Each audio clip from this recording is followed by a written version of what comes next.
Pretty sure, yeah.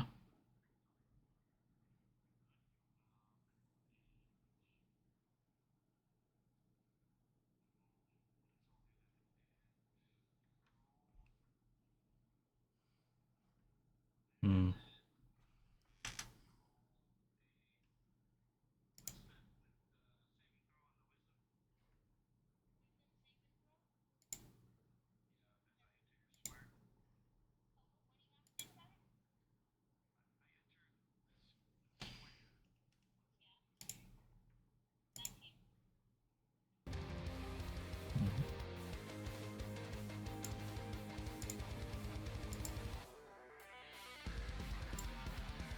So what happens as I enter it?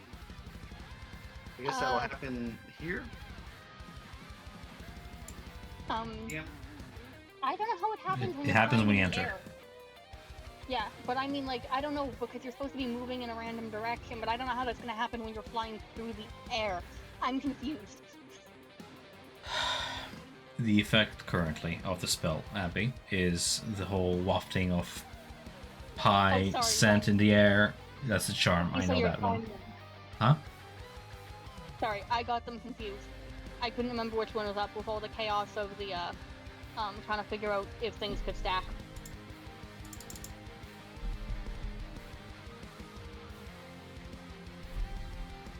So basically that means that you're charmed, by Orakai currently. Charm bar? Okay, that's it. Charmed by Orkai. Okay, so then I finish my move, and I am now next to the break. And I will kind of just seize the opportunity and make a flurry of attacks against the unprotected flesh of this very large brain. Sounds good. First attack. I'm gonna bound out. The OBS crashed and lost my recording. 17 strikes. 17. I will hit it with menacing attack. DC 17 wisdom save.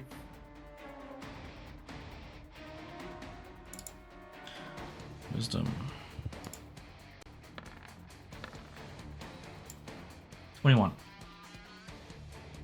Okay. Does not hit.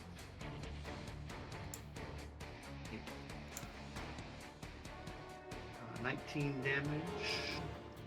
Another attack. And I'm gonna use sap for that first attack, so it has disadvantage on its next attack roll. Okay. And 20 to hit on the second one. Damage, Sure. 16 damage.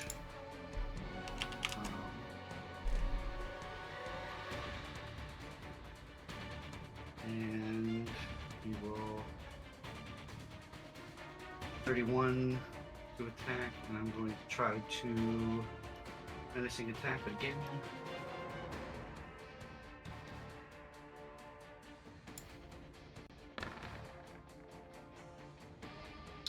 Wisdom saving throw 13. Okay, so it is frightened, and maybe for the first time in its entire existence.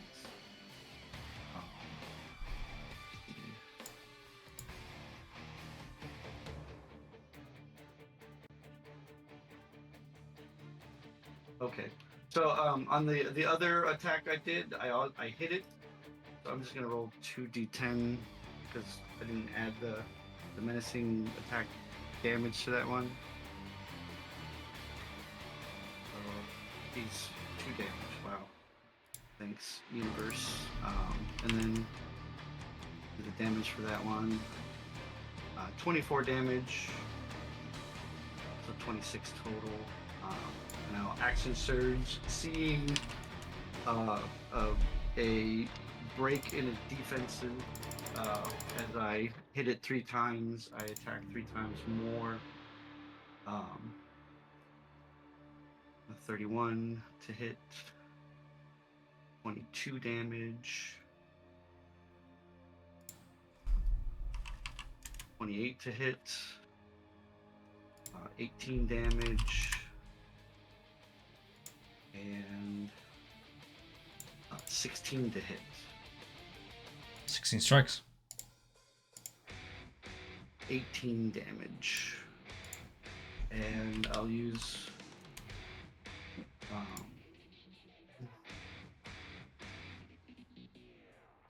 with a quick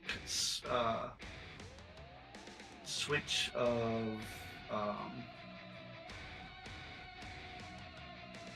like in the flow of combat, switching. No, I can't do that. So I'm like, yeah, that's my move, my action. I can't do my full strike because I use my great sword, and that's my turn. Okay. At the end of your turn, it's going to take a legend action to tentacle strike you with disadvantage because you made its next attack at disadvantage. My roll is fatal fumbled 1. Maintaining its feared state and very much bloodied, the Yellow Brain then takes its turn at the start of combat. It's gonna go ahead and attempt to charge its Mind Blast. Rolling a 5 or 6 to charges, otherwise, nope, 3 fails to recharge the Mind Blast. It will attempt to... I'll use a bonus action first. It will use bonus action to attempt to plane shift Kail. Striking against Kail with disadvantage, I have 19 to strike. Does that hit? 19 ties. Ties? On a hit, Ties. make me a charisma saving throw. DC 18. Advantage. 13. 13. The tentacles unwrap around you as you hear the Mind Flayer voice, the hive voice, screech out, "Trash! Out with you!" Though none of the party get to see this, except for maybe a few of you guys looking around the corner here, what happens to Kail is he just, in a blink of stars, vanishes and lands elsewhere. Kail, you're over here. You are weightless in this void you appear in, surrounded by stars, alien structures all around you, floating behemoths far in the starlit distance, and several crab-like pale creatures skittering through space, sort of floating like squids that have sort of, you caught their attention to begin to like sort of turn their heads towards you. Floating all around you is various dust matter, rocks, and fleshy organic debris that looks like discarded brains, gray and cold and frozen over.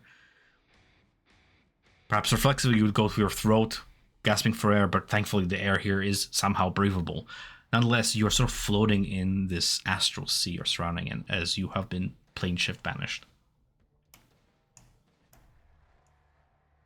Bro, you got ejected from the game. Go on. Elder Brain got Because we know how turned the other finally. campaign goes. Yeah. So we'll deal with that in just a moment here. That was my bonus action. As my action, what can I even fucking do? I'm so injured, bro. You have brought me to less than half my health in all those hits. The Elder Brain, He's squishing. yeah, is gonna continue hovering to the center of his chamber. Bruh, my walk speed is 5. My fucking hover speed is like 10. I have nothing. It's gonna hover in the air to the center of the chamber, mightily injured. And I will attempt, with my Sight of Isaac, I'm gonna attempt to dominate mind here.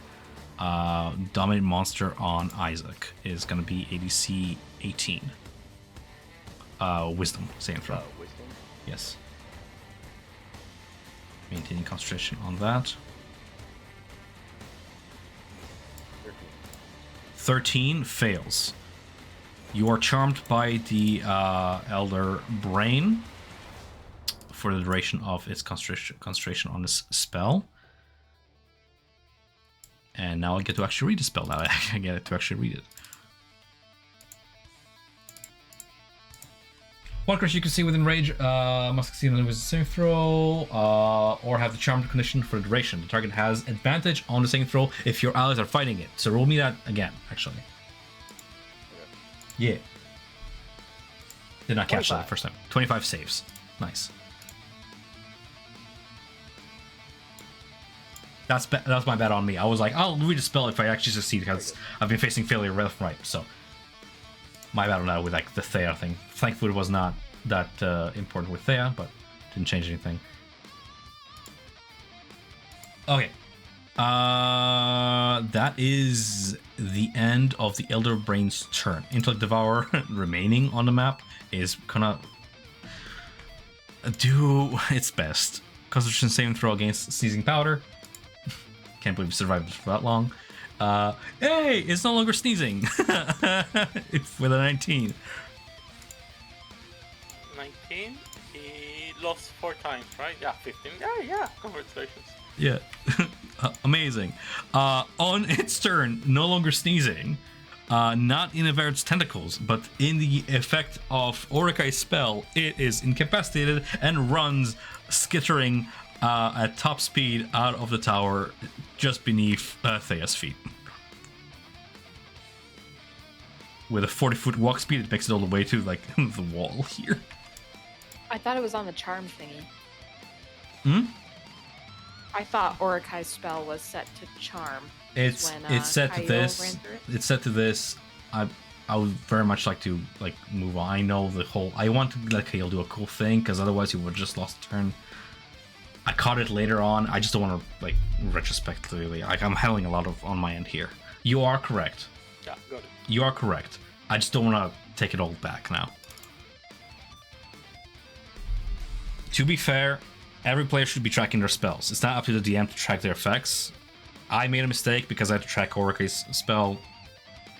It will really help me if everybody did their part to track their own spells. We're moving on in combat for the sake of the session. Bosses figure benefits and it's funny.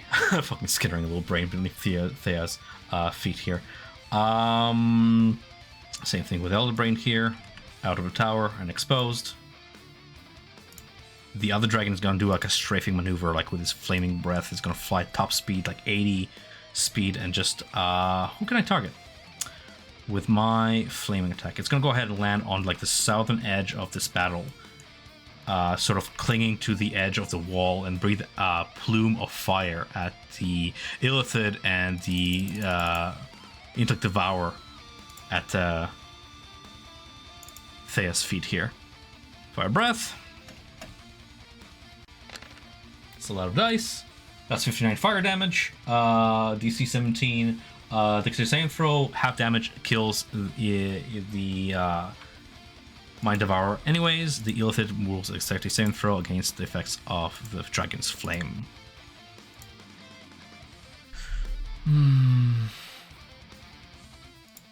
Dexterity from the Mind Flare is 22. Quite high. Suffering half damage from the flame attack. 59 halved is 29 damage of fire to the Illithid, injuring it.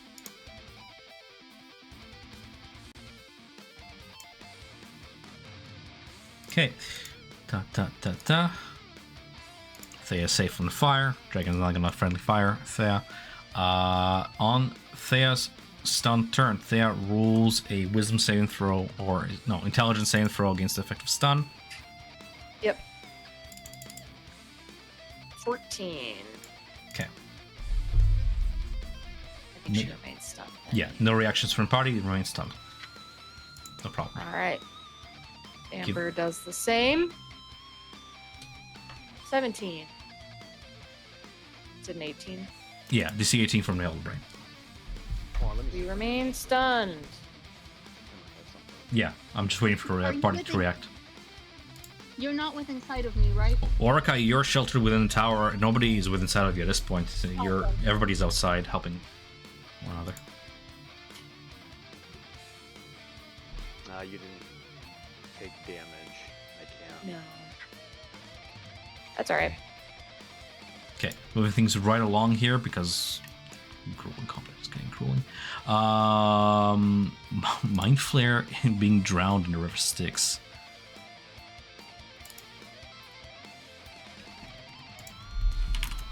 .46 psychic damage to Mind Flare from the effects of the water. Halved is 8. So uses his movement to get out of those waters. And unfortunately engages Claw and Sword against the Githyanki reinforcements that you guys have called. Intelligence saving throw against the effects of the Styx water to receive it against feeble-minded. A 17 saves barely. On his turn, just locks Claw, like Tentacle, and Blade against the Githyanki to its north, enabling to grapple the Githyanki Knight. They lock in combat. Top of the next round, we have Marcella to act. Ivan? You might be muted. Check yourself. Sorry, I'm muted. Yeah. So she will get to the top of the building. So I'm gonna put myself here right now for visual context, and I'm gonna shoot the one on the bottom. That's singed by with flames. invisibility. Mm-hmm. He's alive, right? Yes. Or, Singed by flames, but yes, barely okay. alive. Yes, he's being cooked. I'll shoot an arrow at him.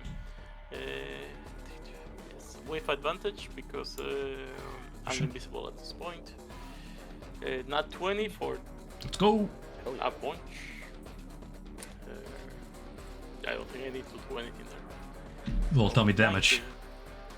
19, 38 plus 46 radiant damage.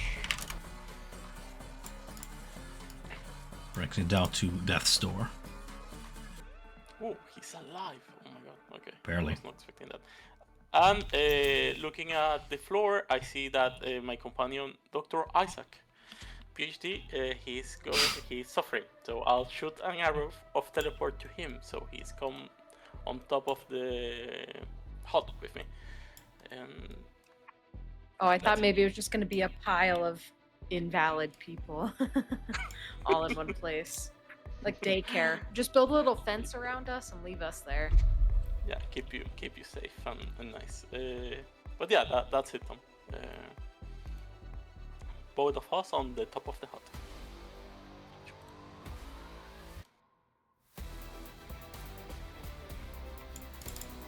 20 feet.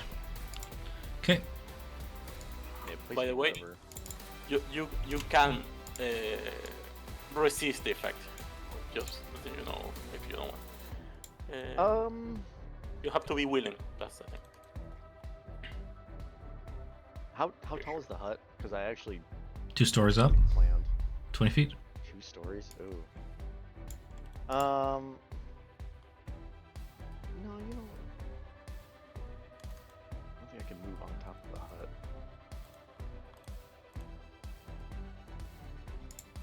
Nah, I'm sure. I'll do it. Nice. Okay, we're on top. I just put an icon cover that. See it for Marcelo. Okay. Because they're leaving a lot of enemies still alive, so I'm handling them. Yeah. Okay. Mind Flayer is battling the dragon to the west here, hovering 20 feet above. Just pop us in sheer panic. I'm rolling a d6 to see if it can Mind Blast. 1d6. 5 or 6 recharges, otherwise, no. 5, recharge. The Mind Flayer will attempt to Mind Blast the greater threat distracted by the dragon away from you guys. At the dragon, have a Mind Blast for 37 psychic damage. The dragon makes a DC 15 intelligence saving throw. Dragon. Intelligence. Ooh, dragons are not that smart.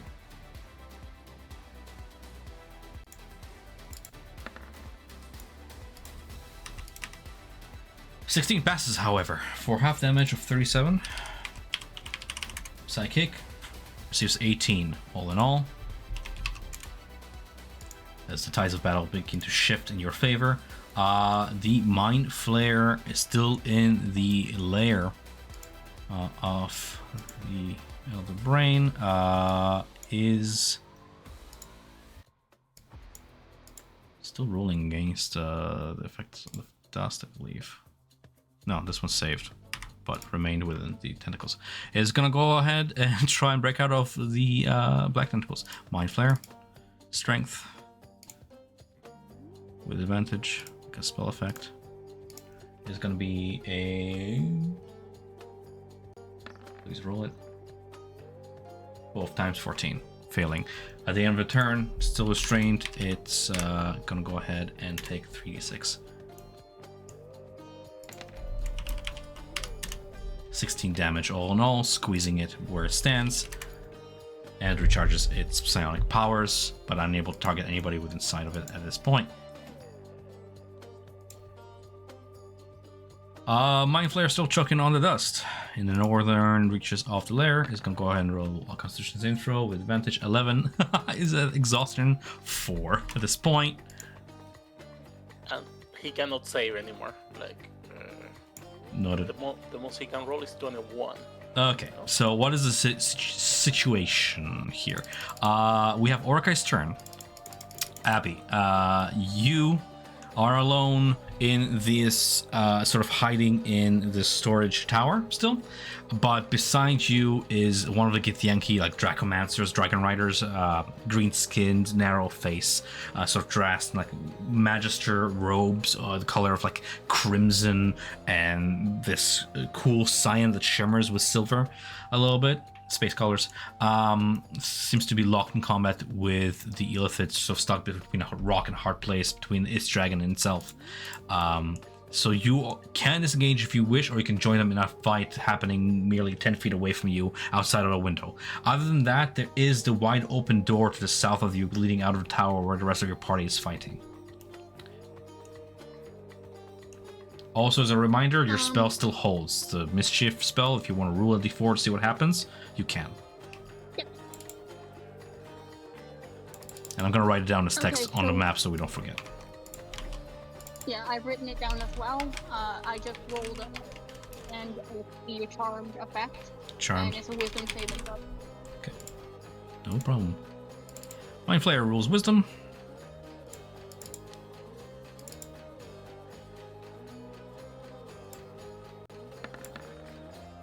Jesus.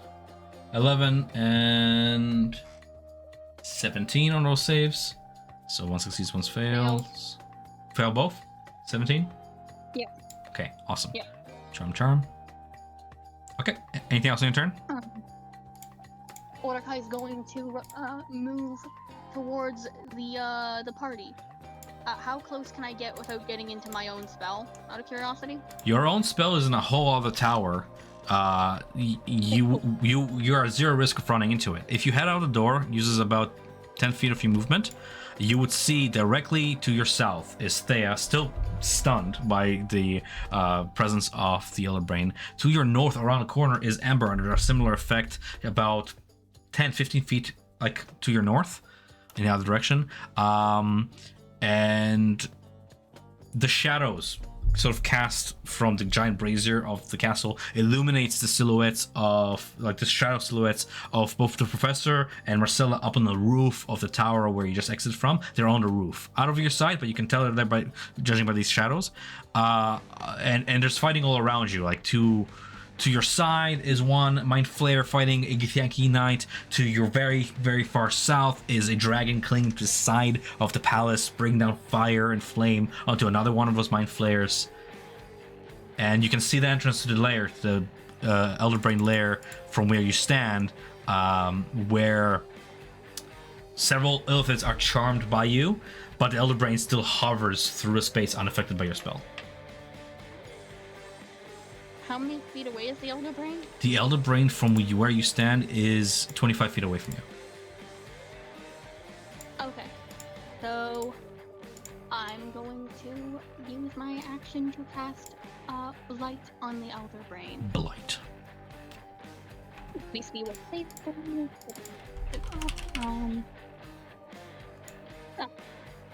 I'm pretty sure that. A creature you can see within range mechanism because it's a Constitution saving throw. You got it. Constitution. Advantage against the spell effect. Con.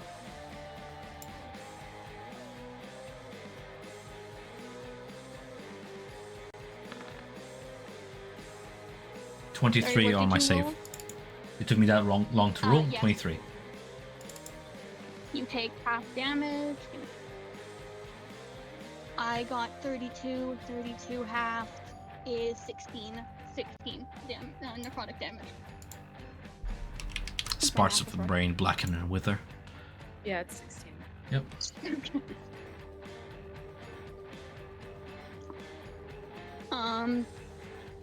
And I am going to use my bonus action to activate innate sorcery. And that's the end of my turn. Professor? I'm going to stand on the edge of the tower here. And it's 20 feet. There's so many options, and I feel so bad for Carrie. I do too, but at the same time I'm running the monster exactly as it would run. No, I get it. Oh, it from your perspective as Isaac, you are not obligated to help me out. Yeah, there's just so many things going on. Okay, I built a very low int character with a low int companion, and here I am.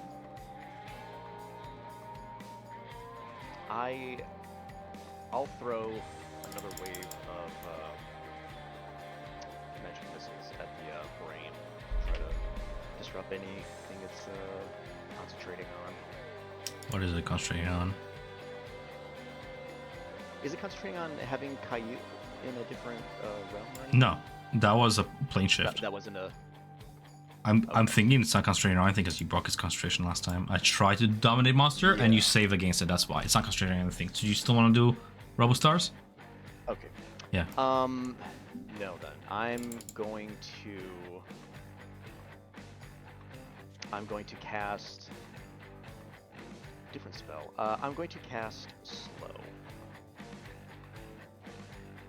And I need to draw a 30-foot, a 40-foot cube. Jesus. And it's going to envelop that whole room. Yep. Everything in there. So, everything has to make me a DC 18 Wisdom. Elder Brain rules first. Failing, eating up one of his legendary resistances. The other 4 mind flayers within there. I'm gonna go ahead and close Mind and Devour. Wisdom saving throws. Advantage. 1, 2, 3, 4. So it's 2 of them gone then? This one and another one. Why another one? At the beginning of the combat last Monday, you Well, used one. so I said that, and then I was like, oh, it's in a wall of force, so like the dust would not be able to pass through it. I did not see my own wall of force on the map, so I forgot about it. That was my bad. 1, 2, 3, 4, please. So are you counting it or are you retconning it? Well, nothing can pass through the wall of force, so the powder cannot pass through the wall of force. I said that it lost a legendary resistance because I did not see the wall of force on the map, and I forgot about it. So it was not used.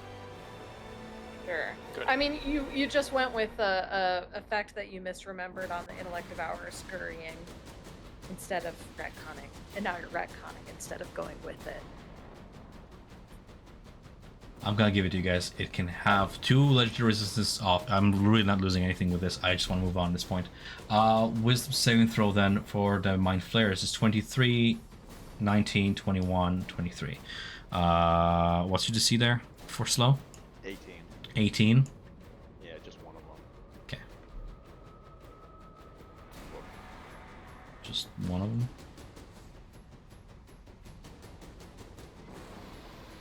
I rolled 23, 19, 21, 23, you said 18, right? Oh, you have advantage. Never mind. I have advantage because magic resistance. Yeah, I was looking at the first one. No Yeah, problem. we'll save that.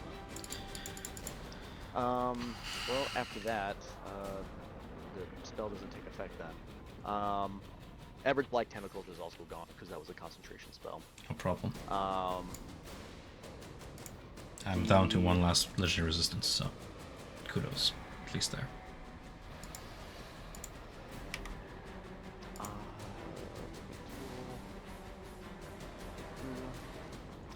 This one that I'm targeted on, there's Yep. a little heart icon right there. I'm just going to telekinetic shove him 5 feet back. Sounds good. That's DC. strength. Yeah, strength DC 18. I rolled 2. 10 feet back Just push 5 into the operating table at the back of the chamber.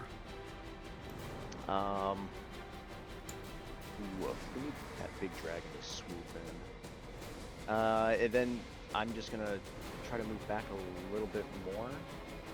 Come back to here. And that's gonna be my turn.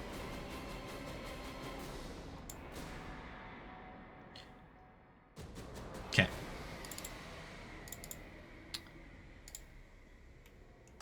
Left and right, more and more of your foes get cut down as the Githyanki Knights battle their foes. The Draconmancer is still in tower, sort of maneuvers into close distance and swing its silver sword at the Illithid.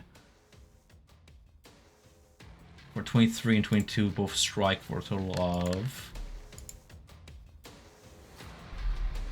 11 plus 9 plus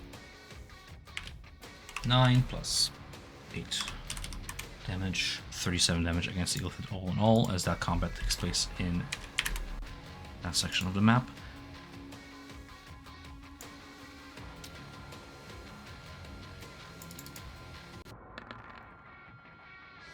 One, two, three. 19 strikes against the Illithid as well, as the Lieutenant strikes down at the Illithid for 7 slashing damage and 5 psychic. Moving on to initiative here. Mind Flare. Charmed by Orakai. Why does it have a stun condition on it? That's from before. It's gonna roll a d. From when the Mind Flyer blasted. Absolutely, you're correct. And that, thank you, Ivan. I appreciate that. So much distract this combat. Mind Blast. Target has a stun condition until the end of the Mind Flayer's next turn. Mind Flayer's next turn is ahead of it. So it's still stunned on its turn. That's the price I pay. Okay. Question to you, Isaac. Nick, did your character like shout out like, "Oh, we need a dragon to like land"? Like, are you shouting commands throughout this battle? Yeah, I mean, well, no, I don't have anything to command or anything. I was just kind of just, just saying like, oh, fuck, like, please tear apart this roof or something. Fair enough. So Quadenos, the dragon, is going to go ahead and disengage from this Mind Flare and sort of land at the entrance to the Illithid lair and just breathe out a giant fume of fire into the lair itself, igniting everything within that is a foe, like in this area, like so. Hell yeah. Hell yeah, indeed.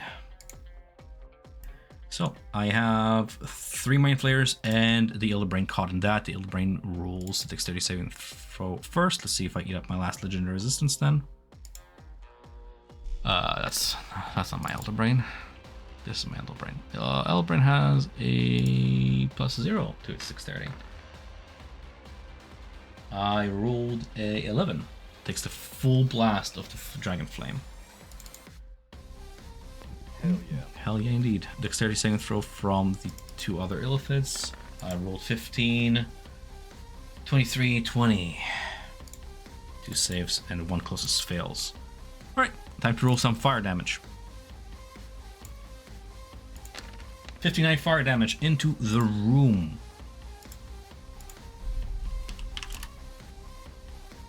Leaving one of the mind flayers at 0 HP.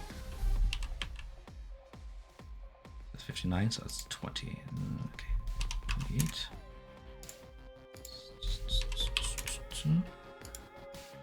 Massive damage. The Elder Brain. What did I roll for Elder Brain? A failure. I'm gonna eat up my last legendary resistance to take half damage. That's it.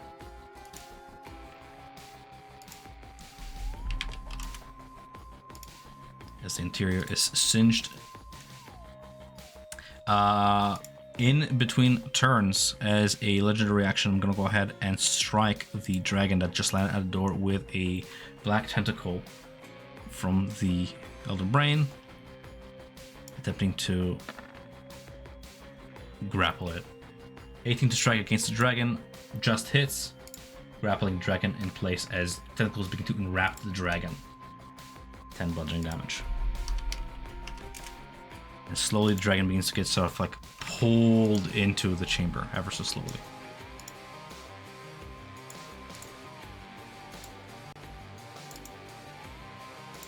Okay, we made it a full round around the table here. Kyle, at the start of your turn, what is your reaction to this place you found yourself in?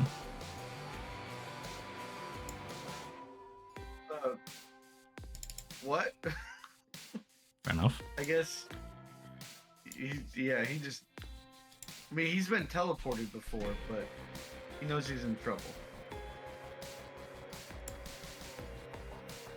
He's kind of flailing a little, looking around, seeing if there are any threats, and it looks like there is a big threat.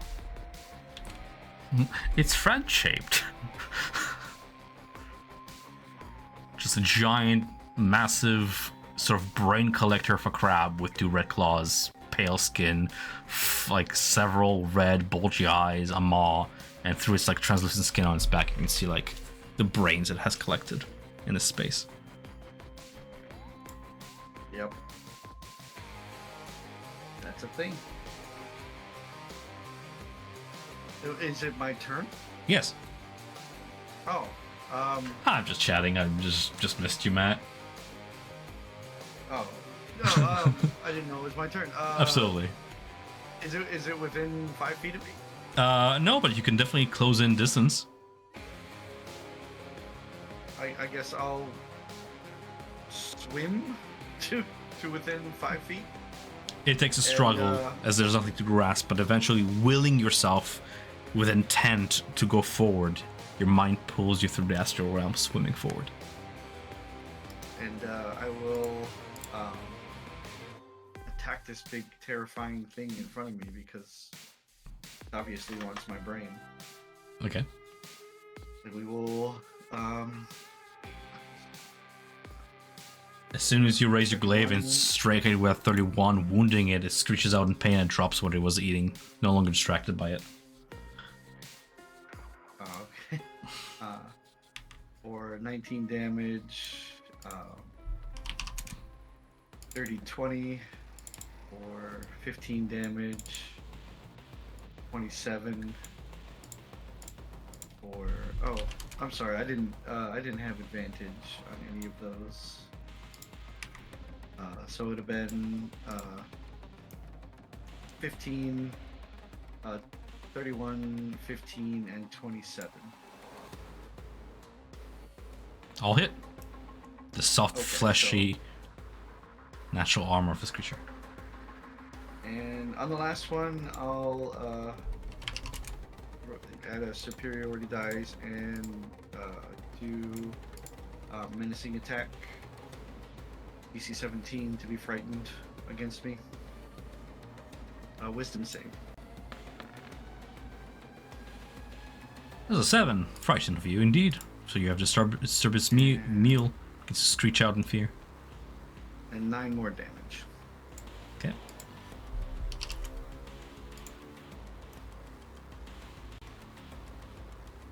And it's my turn. That's my last superiority.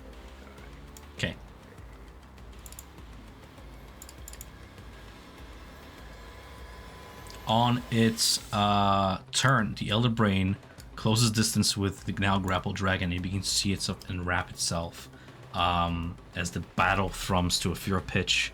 The Githyankizer dragon sweeps very low to ground here. Corteso's mass heaves, and the entire Elder Brain seems to almost teleport through space with like this sonic flash as it reappears above the dragon, its tentacles unfurling like a crown of serpents. The Elder Brain lashes sort of upwards, its tentacles striking the dragon's skull with its wet, meaty crack. You hear the dragon roar in pain. The tentacles drive deep into the creature's eyes and skulls.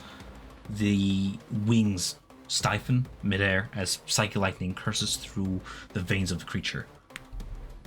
The dragon's once scarlet scales darken to that color of brain flesh, slick and pulsing. Veins of glowing pink brine crawl beneath its skin. From its back, Corteso's glistening sort of bulk fuses into the spine. The brain's mass half submerged into the dragon's body at this point, like a parasite. The creature lifts its head, its eyes gone, replaced by these gray-white mass. As the Elder Brain spreads its wings now, and it exhales, a gout of this seething brine bursts forth, corroding away the ceiling of the chamber as the aberration takes flight, bursting through the roof.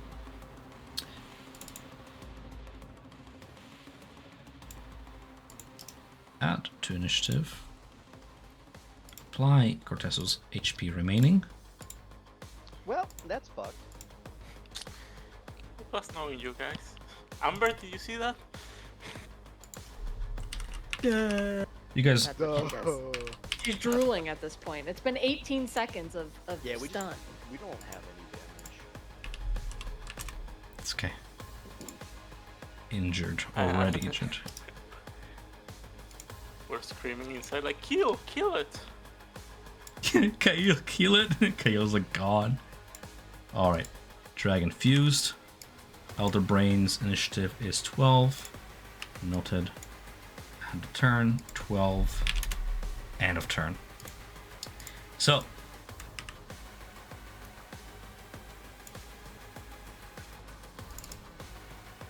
Just bear with me here as we are entering the last phase of the fight, essentially. This seemingly shocking transformation. Fly, hover speed of 80. The creature then flies up from like now the sort of molten briny rooftop, breaking through it, and I'm gonna go ahead and place him sort of like here within sight of everyone. It is 80 feet up in the air. 8 stories.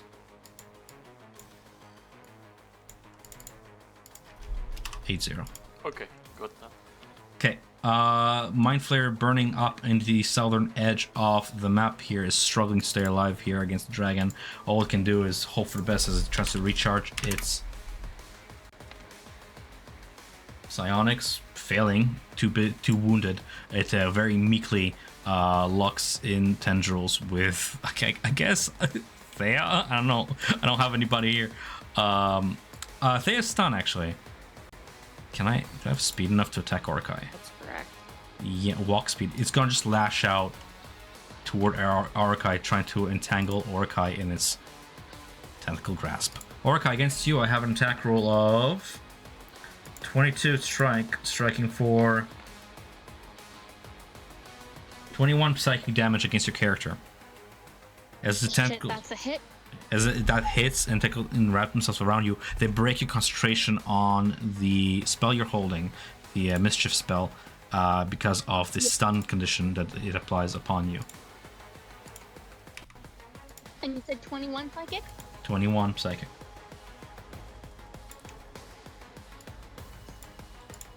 Oh, shit. Okay. That is all I can do on my turn with that dying Illithid. Very much injured, very much singed. To rescue you, Flash, the other dragon, sort of climbs up the walls, up the ceiling, and jumps down to rend with its claws and maw at the Illithid, sort of chomping down on its head as it's trying to consume you. The dragon's gonna go ahead and make 3 rend attacks. Has to hit an AC of 15 here, so it's gonna roll a natural 1. 27 hit though.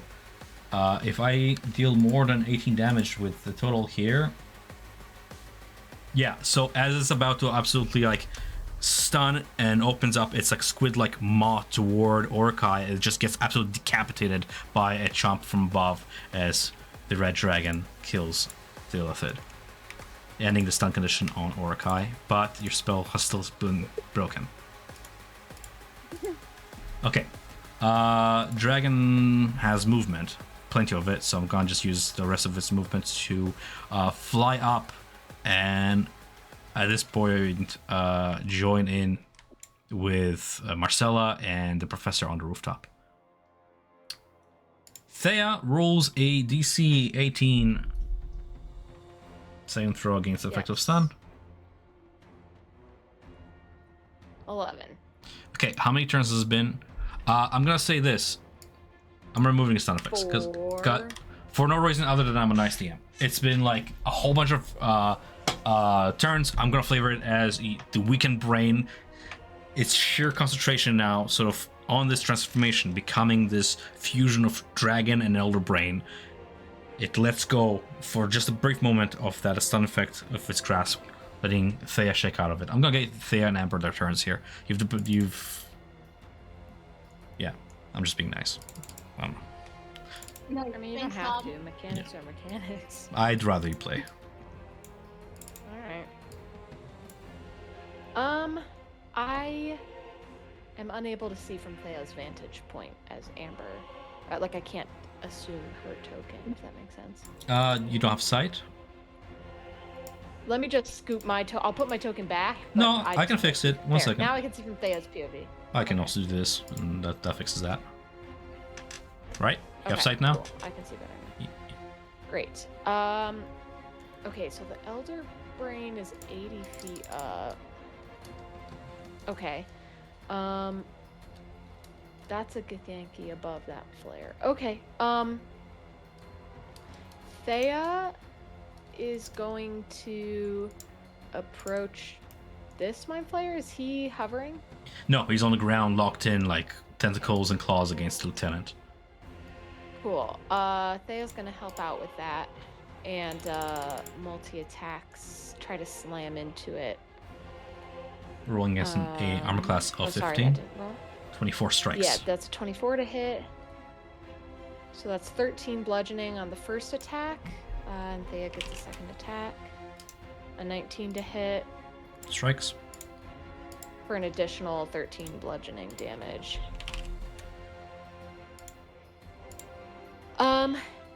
Amber, Thea will end her turn there. Amber, as she emerges from a seemingly endless stun, screams gutturally, and it turns into almost a howl as she's going to shift into her kind of more bestial form, assuming those kind of like haunch-like legs and longer claws and fangs. And her hair kind of thickens over her body, which gives her some extra movement speed. And she's going to... let me double check the spell I was looking at many turns ago. 60 feet.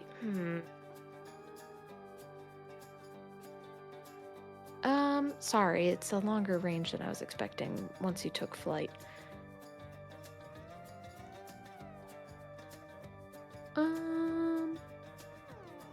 She is going to, yeah, well. Oh, that one's even shorter. Okay, my bad. I'm sorry for the delay.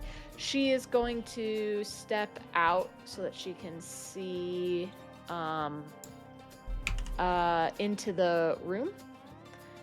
And she is going to twin spell shatter inside the room. And she would like with one of the twin spells to specifically target the glass case that this guy is in. Super. So it's a, sorry, my dryer is going. It should stop shortly if you can hear it. So it's a 10-foot radius sphere. So let me grab that. So the first one, she'll do like that. So it grabs the case that the Githyanki guy is in, and also that lower mind flare. So, yeah, just to clarify, the Githyanki is lying on an operating table here, surrounded by a bunch of instruments. This vat is holding a whole what is other. this in the glass? Yeah, this vial is holding a whole other humanoid altogether. Some sort of human knight with like a very dark haired beard and long yes. hair, peppers a little bit, shining armor that bears like the sigil. The armor has like this like one sun being eclipsed by another upon it. Mm-hmm. Okay, so she would like to shatter the glass that the human is in then. And if she needs to carefully place it so that it grabs the tank and the mind flare without grabbing the guy on the operating table, she will. That's fine by me. And then the second one she would like to place basically within distance to get these two with it. So it's like two sequential claps of thunder sound in the room. And that's a DC 18 charisma saving throw. Charisma? Because I'm still in my... I'm sorry, Constitution. Okay, I was like... still in my innate spellcasting form. Constitution. 1, 2, 3, 4 for the mind flares. From north to south. 11, 10, 21, 11. Okay, so only this one saves. The rest of them fail, taking the full damage of how much? It's 12. Kills one. Or 6 for the one who saves. 6 to one and then saves. I believe it does double damage to objects. objects and structures. Mm-hmm. As far as the glass case goes. Yeah, the glass case shatters, spilling forth this miasma of green fog and jelly-like fluid as the body drops prone onto the ground here. The last thing I want to resolve before I end my turn is I do get a little bit of bonus HP from shifting, so I'll add that my level plus my Constitution modifier, so that's going to be 315 temp HP that I will add. And then I believe she's used not all of her movement. Oh, oops, that's a sphere. Because her movement went up when she shifted. So, yeah, she's only used 20 feet. She has 20 feet of movement left. She's going to go back to where she was in hopes of having some degree of cover. And end her turn. All right. At the end of your turn, then moving on to the Albrain, I'm just checking out.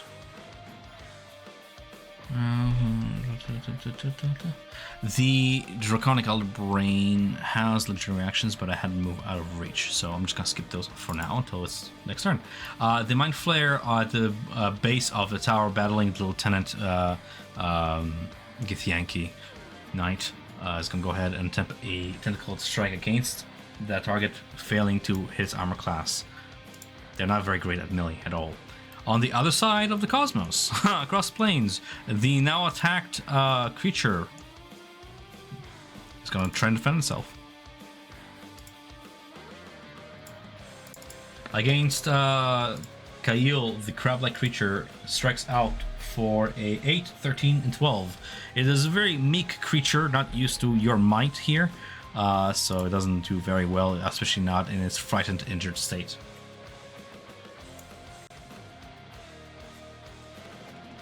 On the distant horizon, Kail, you would see as it sort of calls out, injured and frightened as it is, panicked at this stranger that has arrived to its plane. More seem to be floating on the distant horizon.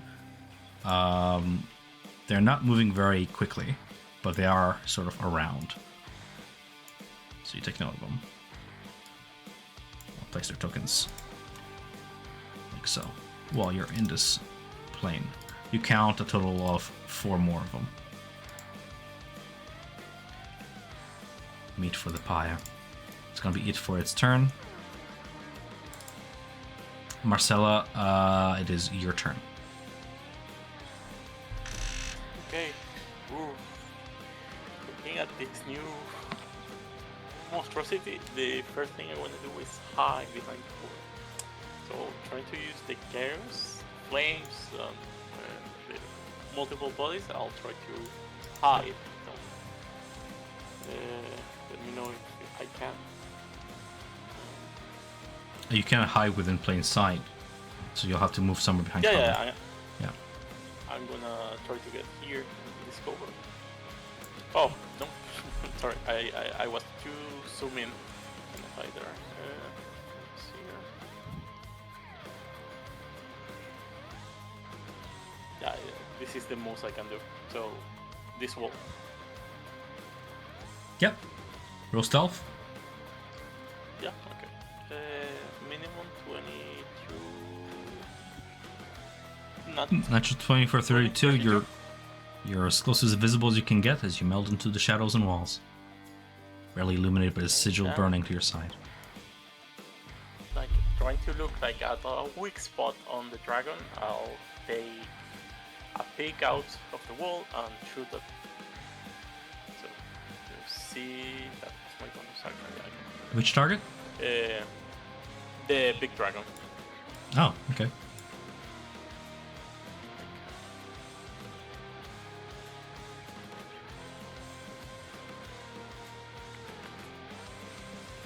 Now you make me down. I'm gonna go for the big dragon. Okay. So with advantage, I think. Back. 20. Okay, 18 to hit. Strikes. Okay, so it goes for. Yeah, I'm not gonna do that. 18, 8 plus 5, so 32 radiant damage. The Elder Brain is using the sheer heft of the body of the dragon, its wingspan, its tail, to soak in, like a meal shield, all your strikes, protecting itself in this very soft shell on its back. Nonetheless, you injure the creature, now enslaved to this thing.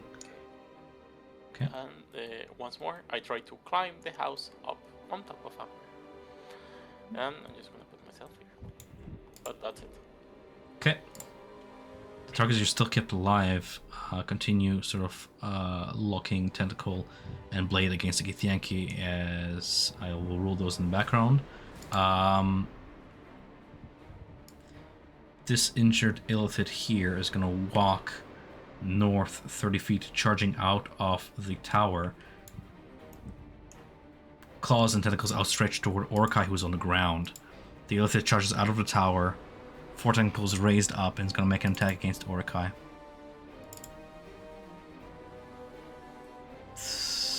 Mind Flare, tentacle attack.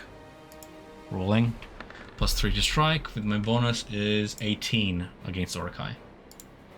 That's a hit. Hits for 20 psychic damage. Are you still conscious? Mordecai's unconscious. Orkai is incapacitated and unconscious. Grappled by this Illithid on the ground. Prone.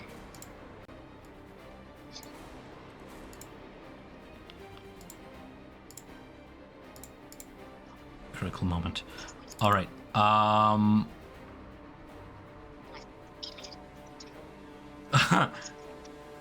Exhaustion 5 for the other Illithid. This is still coughing within the chamber. This poor guy is gonna choke to death. Poor guy. He's not a poor guy. He eats brains. And we have Orkai rolling death saving throws at the beginning of her turn.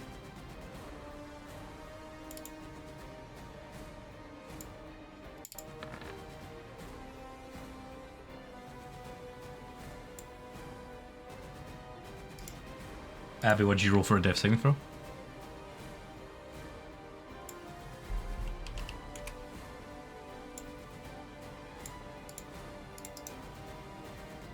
It's a fail.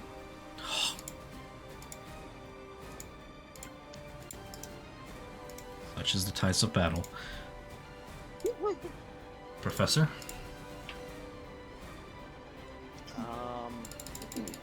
Chilling on the back here, not really seeing too much of what's going on.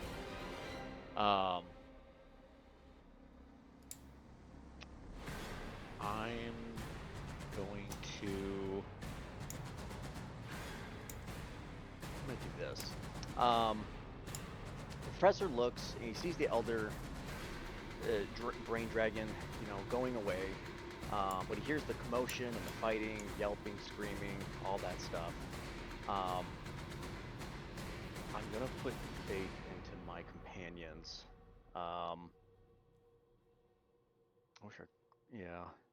So I'm gonna look at the red dragon that's in front of me. Look up at the elder brain dragon. Back to the red dragon that's in front of me. Isaac kind of gets the courage, and he says, "All right, courage, old boy, courage." And I'm gonna go mount the red dragon and climb up on him and try to pursue. Yes! Yeah, I'm gonna ride my dragon. But when I do that, I get on, and then as soon as I kind of find my position and kind of make myself on, I take my wand out real quick, swirl it around, or excuse me, with the stars. I'm gonna use a row of stars. I take one of the stars, and I kind of make it my own magic with everything I have with it. And he says, "Knights of Cyril, please take down this monstrosity." And he shoots out a star, and then it separates into 7 other, like, darts. And they're all gonna form into, like, great swords, rapiers, all this stuff that I have learned from, Eldritch Knights and everything. And I'm going to... This... Oh, it's in my inventory. Row of stars.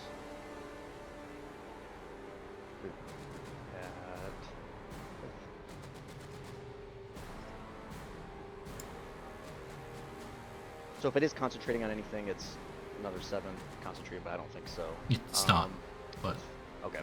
What's the damage? 6, 7, 8, 9, 10, 11, 12, 13, 14, 15, 16, 18, 19, 24 damage.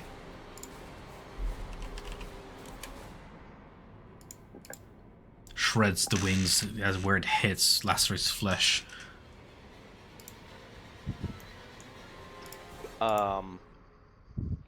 I'm gonna try to get the red dragon motivated and just kind of say, try to do giddy up, please move, go chase bigger dragon. He killed your friend.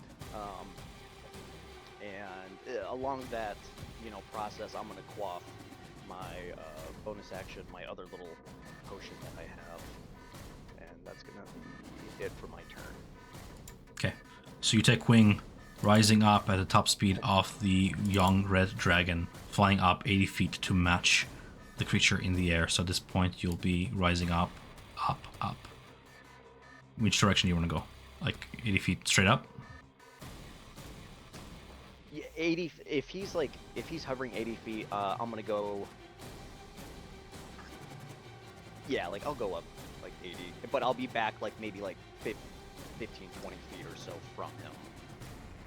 I don't know. I'm start getting vertical math.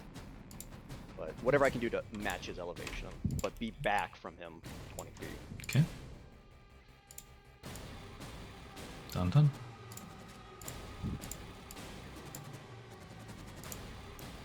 And then, I don't know. I would just yell out, oh, we have that knight in there. Maybe, yell out to be oh, we got this guy in there. Please, someone help him. He might be of use. And he just soars away. This guy? The knight in the room. Ah. And that's my turn.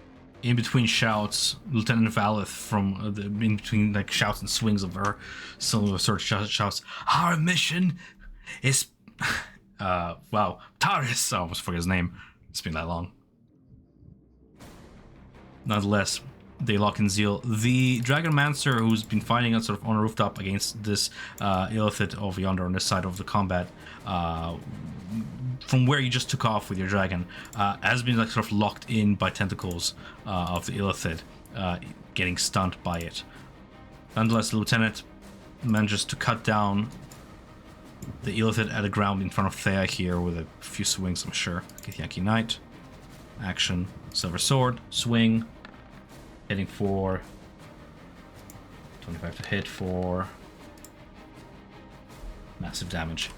11 plus 10, 21 damage, striking down the Illithid, decapitating it watching its body like sort of roll into the sticks for a second, then looking up in horror at the aberration sort of flapping its wing above her. The lieutenant then rushes at the top of her speed as fast as her armor will allow her into the lair of the Elder Brain, where you see her like enter through the doors, and from within you just hear this very pained cry of horror and grief at what she finds within. That's gonna be her turn, as she's gonna go ahead and as she runs in there, just swing twice with her sword at the incapacitated elephant. Pretty sure she's just gonna cut him down where he stands at this point.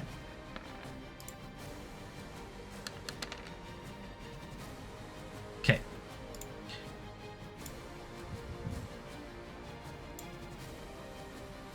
Combat happens in the tower. Kail, you are fighting for your life in the astral plane. I'm checking the clock here as we're approaching 9:15. I just want to check in how people feel. If we want to continue this to the end, see where it goes, or we want to leave it in suspense. I can go for longer. That's me. Okay. I'm 2 hours behind, so I will leave it to the East Coasters to make a call. It's not late for me. I'm excited to keep going. Yeah, I'm okay to go for longer. I can keep going. All right. So Kail, all yours is the turn. I'll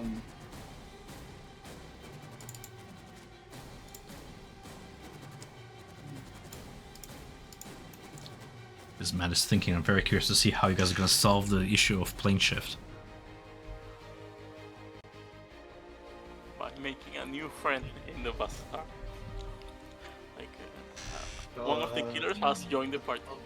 attack the guy and 15 to hit, 15 strikes. 19 damage.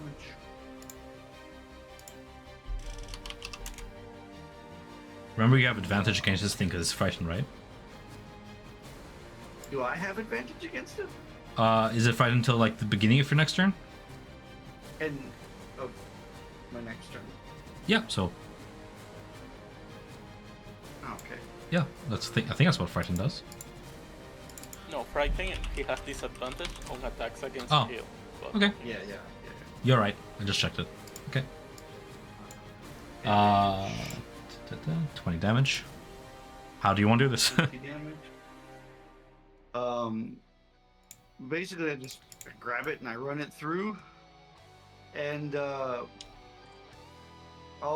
look to the other ones as they're approaching, and I'll kind of hold this one up, and I'll just say, "Send me back, and I'll spare you."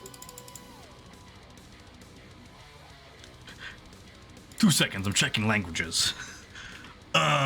They don't seem to understand what you're saying. Okay.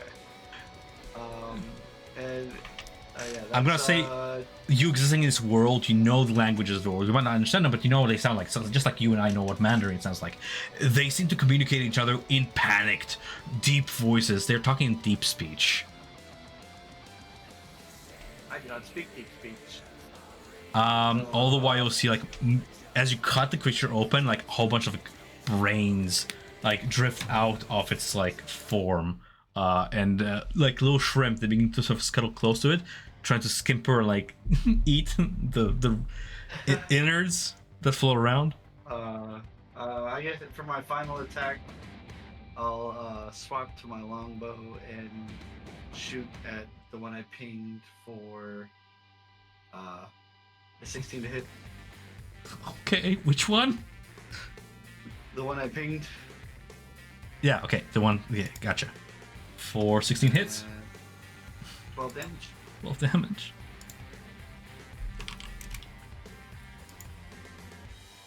As the arrow hits, you see it like sort of get injured a little bit, and it like looks at you with its eyes wide, and there's like fear in those eyes, and it begins to like sort of scuttle away from you.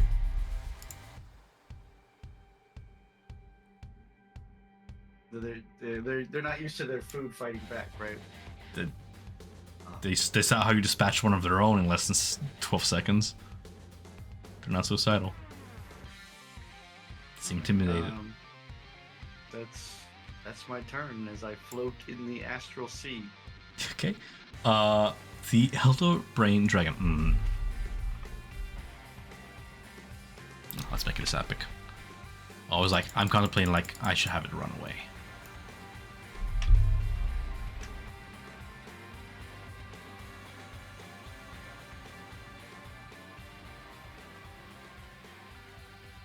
No, let's make it epic. That's gonna be lame if it runs away. Alright, Elder Brain Dragon is gonna go ahead and fight back then. On its turn, Dragon makes 1 bite attack, 2 claw attacks, and 1 tentacle attack. But it has Tadpole Brine, 120-foot line. Okay, cool. So I need to align myself. No problem. You are behind cover, right, Marcel? You're climbing the building? Yes, she's behind cover. Okay, neat.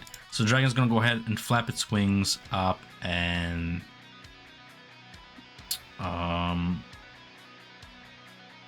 okay, well, you guys are not saving your own. It is what it is. I'm going to do what it does smartly. Flying to the southern reaches of the palace, high above the palace, it shoots out a line as it lands here betwixt these two towers here, and shoots a line forward, hitting. This is going to be a hit on.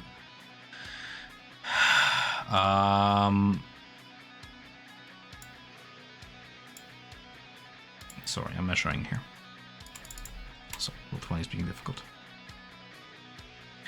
Orakai. Yeah, Amber and Marcella. A line of brine shoots out, and it is covering the Elithid in that brine, and then the three of you. Looking up the full stat block here.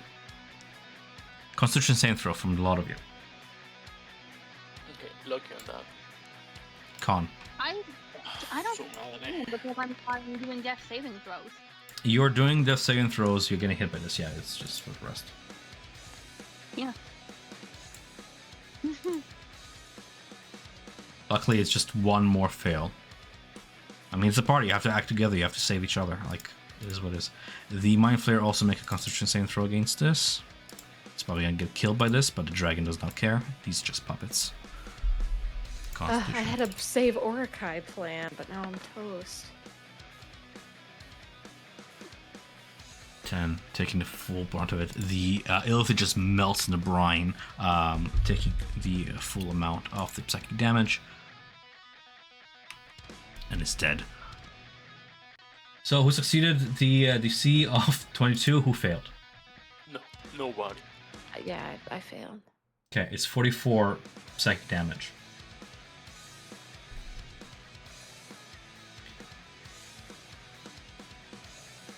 As you... I'm down.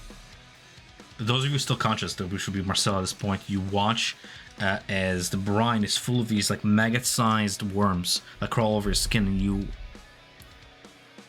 you would probably swallow some of this brine to get infested by these tadpoles. Uh-oh. So infested. In bad shape. We have Amber down. The dragon is gonna end its turn there. Flash is acting on the same turn of yours, but I had it just use its... Why did I have it move then? I just couldn't find its initiative.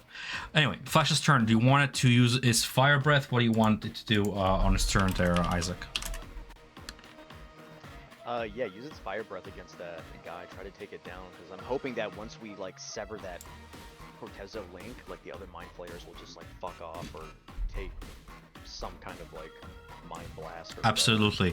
And I'm all with you on that plan. It's just that I rolled to recharge the young red dragon's breath, and you guys roll a 5 or 6 and a roll of 4. Can you just go in close for an attack? And For Ren's, claws, bites? I'll allow it.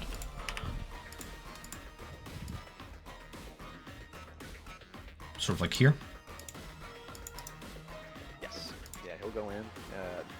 Try to guide the dragon as best as I can. I've never did this thing. Just try to lean into it like how you would like on a motorbike and try to I'm gonna say, go forward, but while yeah. this moment is epic, it might feel awesome for you, like, oh, I'm riding dragon, this dragon is like driving itself. It's acting as your ally in this fight and it's heeding your advice and all this, but like you get a sense of like it's like you don't need to like command it to like strike, like you don't have to like pat its neck or anything. Yeah, It's like 100%. autonomous.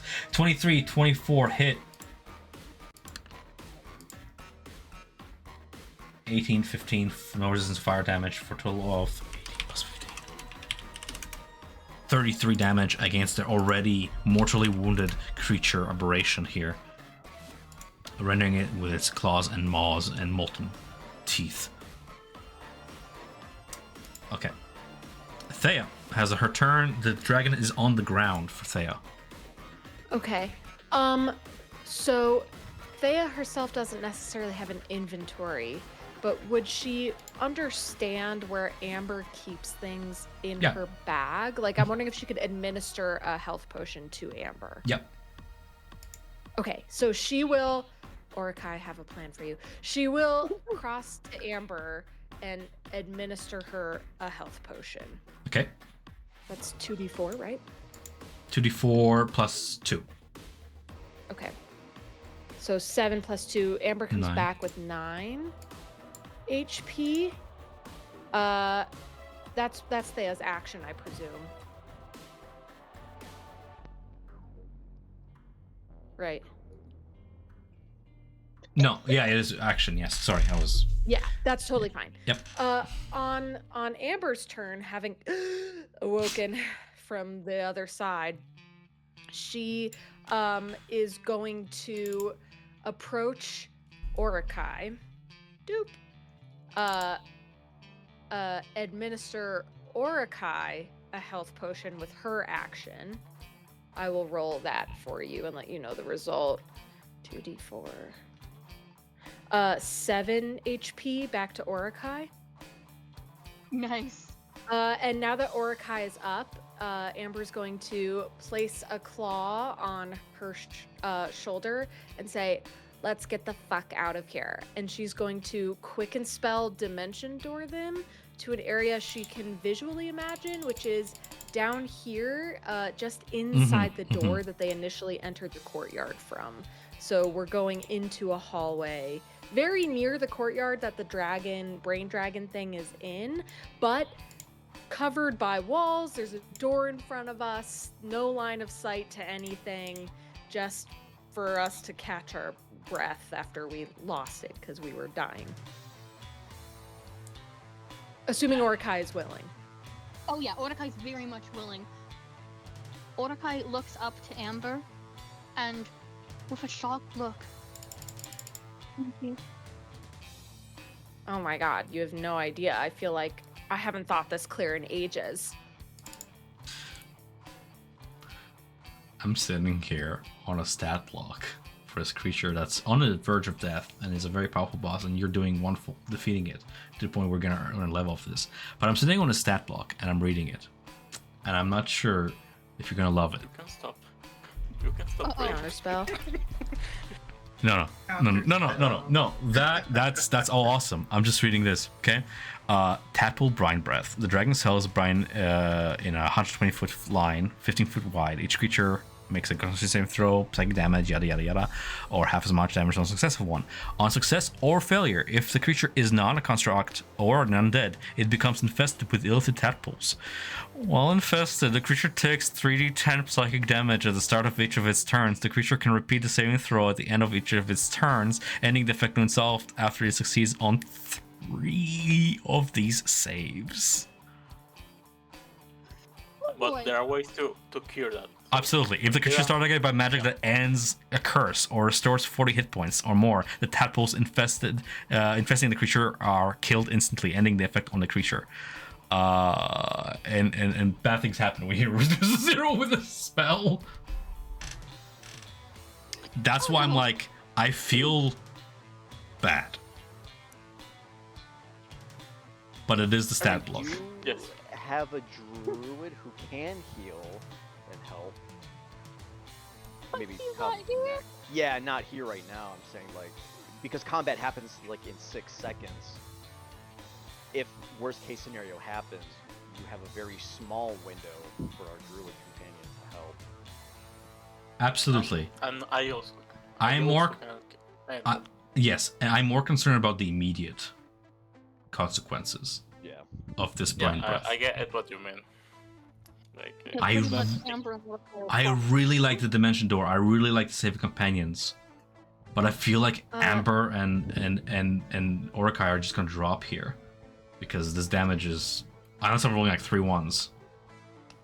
Well, if I can interject, That's what I'm saying. That's what I'm talking. So you can check.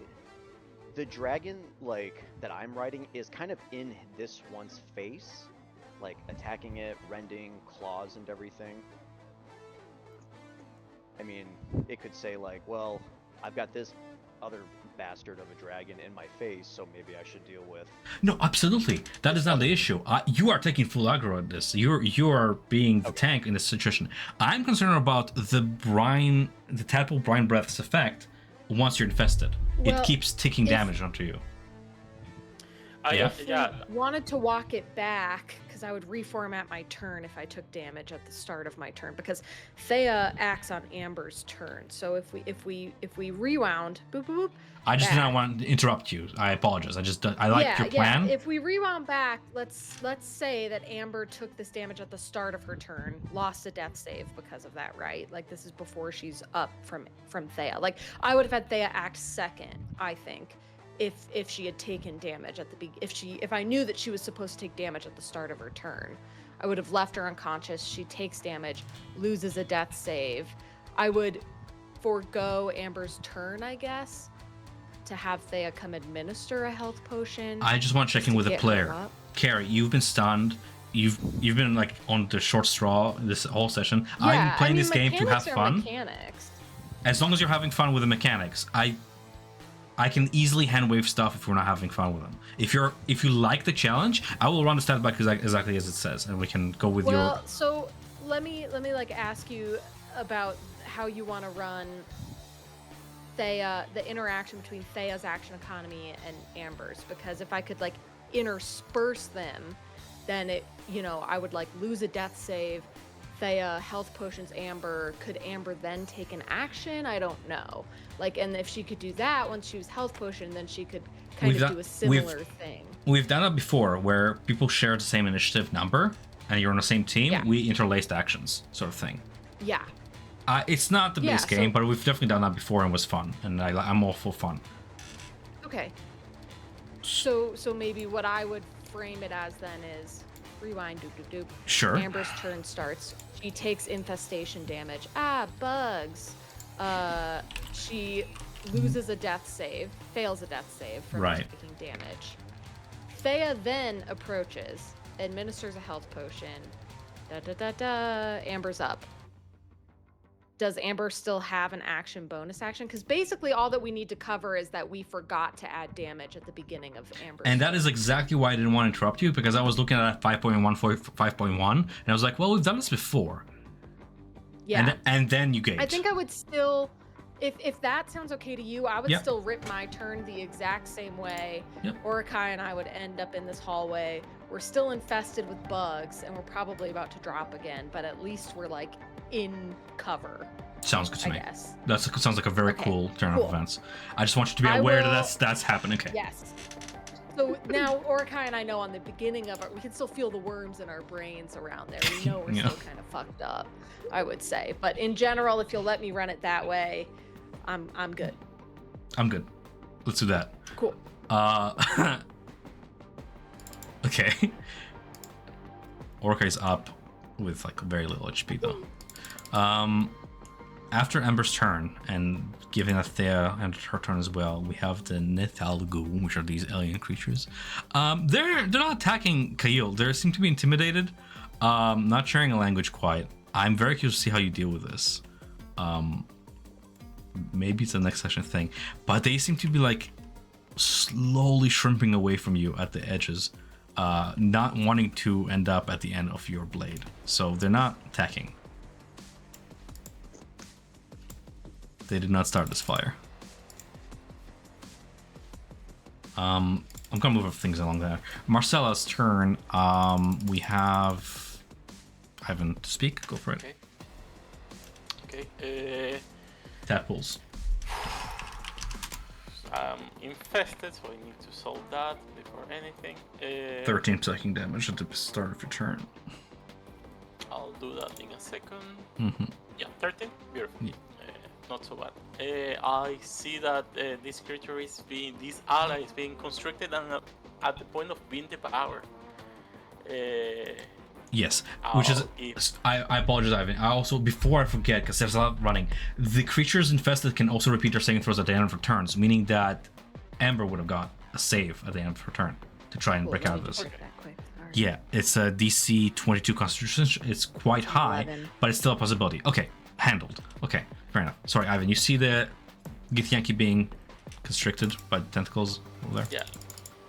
I'll give him a second win by breaking him out of the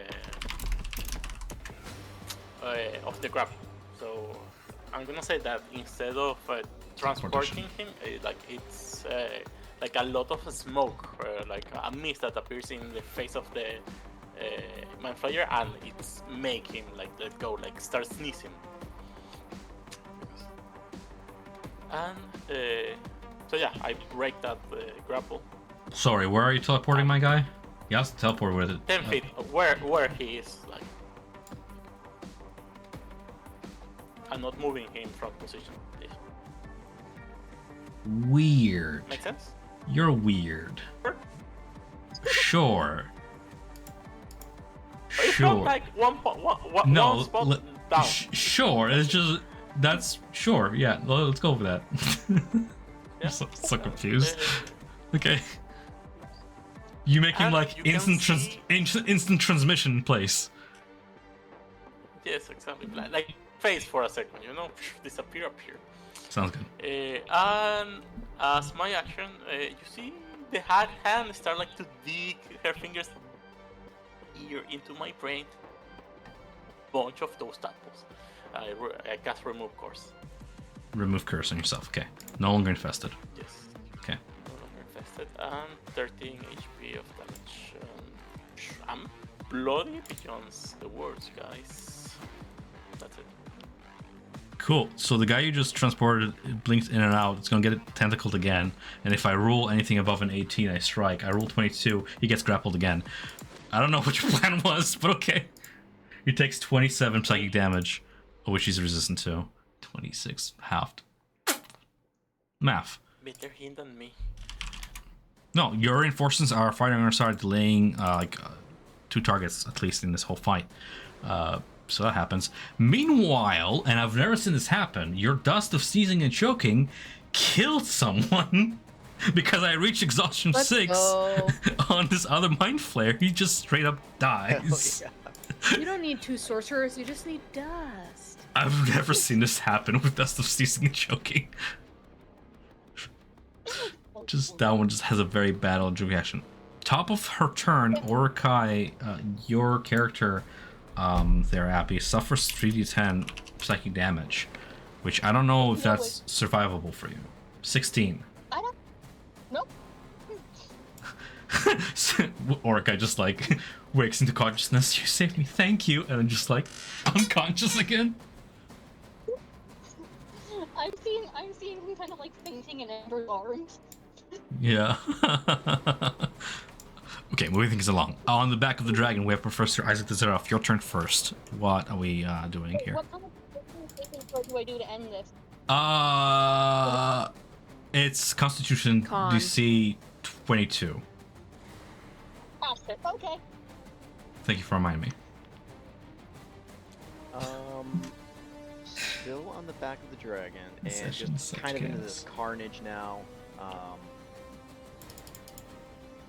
literally just don't have anything that's damaging. I'm just gonna keep hurling stars at it that turn into like the swords. Yeah, that'll be my action again. Also fail. To be honest, I think Yeah. after they go unconscious, they don't have Constitution 7 throws anymore. But that's what I think. It's okay, it was a failed anyway. I'll look it up later. At this point, there's so much to track. Oh, dude, Robe of Stars. What's my damage? Another 23 damage. Oof. At this point, you have damaged so many nodes of the brain that have sort of grayed out from your combined spells and lacerations and stuff. The brain is already struggling to maintain its grasp, but some of the muscles begin to slack off. This creature is on death's door at this point. Okay. I wish I had something for bonus actions, but I really don't. What a bummer. Oh shit. I meant to use my chrono watch, but I forgot. What are you concentrating on, by the way?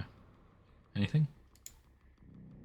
No, nothing. Sorry, that shouldn't be there. No That problem. was gonna be for the slow. Okay.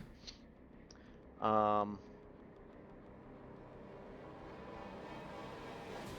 feel bad asking this because I normally. Oh, hold on. Yep. My shit's slowing down. Would I be able? I would still do that action, but would I be able to use my my chronometer? I have to use it at the beginning of my turn, but I forgot.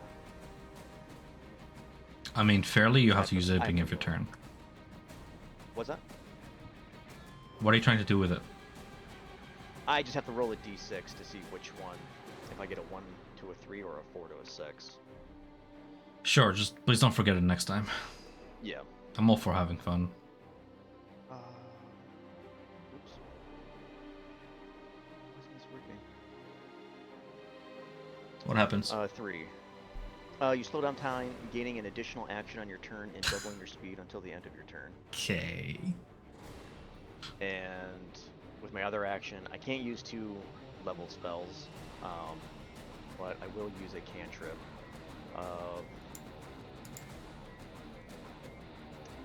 Ray of Frost. So hopefully it can... Armor class of 17. Yes.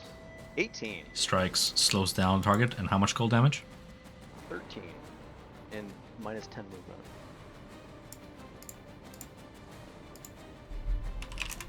Nicely done. End of turn? Yeah, and that's gonna be my turn. No problem. Legendary action to follow up. It strikes out with its tentacle against Isaac. One lashes out, sort of coming out of the neck of the dragon, sort of flashing out towards you. Natural one. Oh, okay. Wow. Never mind. Then giving the Dragon Master's turn to remain stunned. The lieutenant is just slashing left and right with her silver sword within the den of the Illithid, just cutting down the remainder of the mind flayers within. Just gonna make real quick rolls here. 3 silver sword strikes against the mind flayer, lacerating arm and neck. I have fucking yikes, low rolls. It's okay. 12 slashing damage and 9 psychic for 21. The battle continues. The mind flare retorts. Just a lot of like fighting in the background.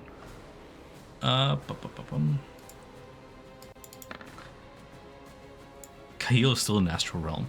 It's gonna be Kael's turn.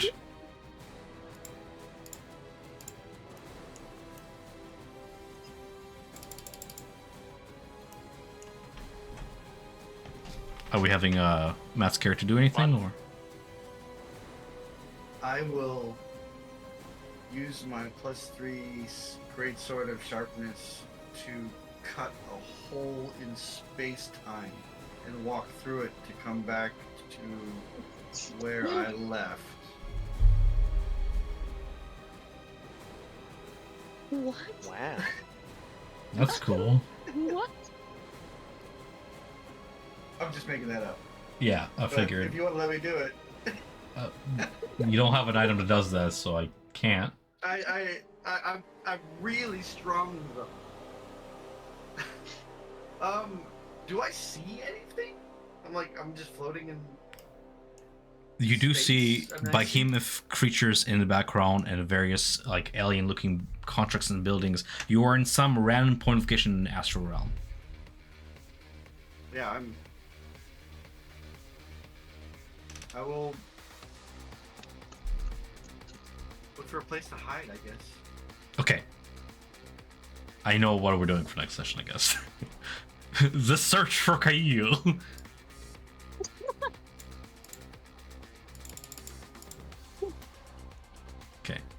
You find a nuke of shelter nearby in one of the squid-like tentacle wrapped in stone sort of towers in the shadows there and hide.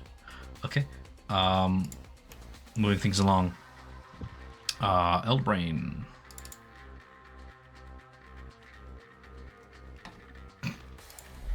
Going to use its stat block. It's attempting to recharge its Brine Breath. Rolling a 2, fails to recharge that. It's going to go ahead with its multi-attack against your draconic ally here. 1 bite attack, 2 claws, and attacking with its tentacle against the dragon here, trying to incapacitate it. I have a 24 to strike with a bite attack, landing a hit, an 18 with a claw, a 21 with a claw, both hit, and a critical strike with a tentacle. For a grand total of 11 plus 14 plus 29 plus 21. For a total of 75 damage against dragon, which wounds it. Yes. Still alive though. Dragons are hefty. But the 2 titans clash. Tentacle strike. Target is grappled also. So the dragon is grappled in place in the tentacles. Okay. And that was all against the dragon? Nothing for me. Absolutely, yeah. Okay. Okay. Dragon retaliates back, attempting to recharge its breath attack. Inhaling in cinders. 5 or 6 charges. I rolled a 4, unfortunate.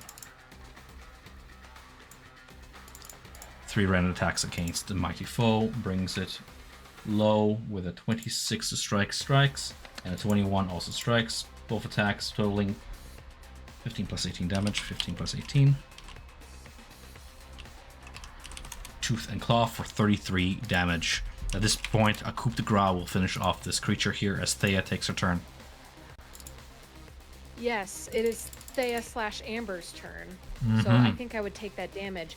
What I read in the description earlier from this infestation is, and this is kind of good news for Orakai and I, when we drop to 0, we're stable, but we remain unconscious for 6d12 hours. Yep. When the period of unconsciousness ends, creature transforms into a mind flayer. So I'm gonna drop, I presume. We can roll the damage, the d10. If I roll more than a 9, I drop. Or if you roll more than a 9, I drop. I roll 19. Yeah. But yeah. So, but Orakai and I won't be making death saves, is how I'm interpreting that? Absolutely. Yeah, stable. We're just knocked the fuck out, which is not the worst. It's not the worst. It's just you'll have to find a solution to this. bad. Yeah. I don't know. Maybe Amber in her mind's eye sees a really glamorous mind flayer. What she would look like as a mind flayer. Like lipstick somehow on the tentacles. Or maybe she curls the tentacles. Anyway, Amber's down. Okay. Thea, the dragon brain is still on the ground, yes? Yes. Great. Thea will approach, and she is utterly enraged. She's at her limit. She feels her friend, I would say, you know, kind of the connection they have. She can feel Amber kind of drop, and ragefully wails onto the brain with a slam attack. It's a 21 to hit. Strikes. 14 damage. Is- And then she just wails down even with her other fist. No, there's no A need. 17. I only had 14 hit Okay. points. She's so mad. Thea likes control, and she feels as though she's had none of it. She's a solid person. She's an earth sign, if you will. And she just wails down with both of her fists at once, and they bury themselves into like the smush of the dragon. And she rips its tentacly spine out from within it and drops it to the ground and discards the spine. It disgusts her. She has no interest in it anymore. Without the bruised Nice. brain is nothing but slush upon the ground. With the death of Corteso, the battle comes to a crescendo and an end as the other mind flares either flee, not disconnected from the network per se, like not like, you know, don't like fall unconscious or that, but they absolutely like severed from the hive mind, begin to flee and are steadily cut down by the remaining Illithid's reinforcements as I bring our combat to a close. And by that, the session, because we need to figure something out. Yeah. We have a couple options. I can give you guys a solution myself, or I can be like, the players can figure this out. How are we getting Kyle back? I have the top of my Robostar. mind. Oh, go ahead. Go for it. Oh, No, okay, go- okay, I, go- I like your solution. Yeah, go for it. I was gonna say I have the Robostars that can teleport me to the astral plane, but it's just a matter of finding him in that entire plane. I like that. I like it how I don't have to give you the entire solution. You already have the tools in your hand. So do you want to flavor it that Although- you have allies from the astral plane? The Githyanki, the Chromacadra, their home plane is the astral plane. They know it very well. We can flavor it that in the ebbs of battle, as you collect those wounded and stuff, they see to their own, but you will be able to know that Githyanki might have tools to locate Kyle and Victor Traverse and fetch him. They have various navigational tools, things to track down. We can hold off and do it next session, maybe come up with a plan that way it's interesting and it's purely on the players. I like that way. Or if we don't care and we just want to say like, oh, the Githyanki help you, we can also go with that. I'm all for making an adventure out of it though.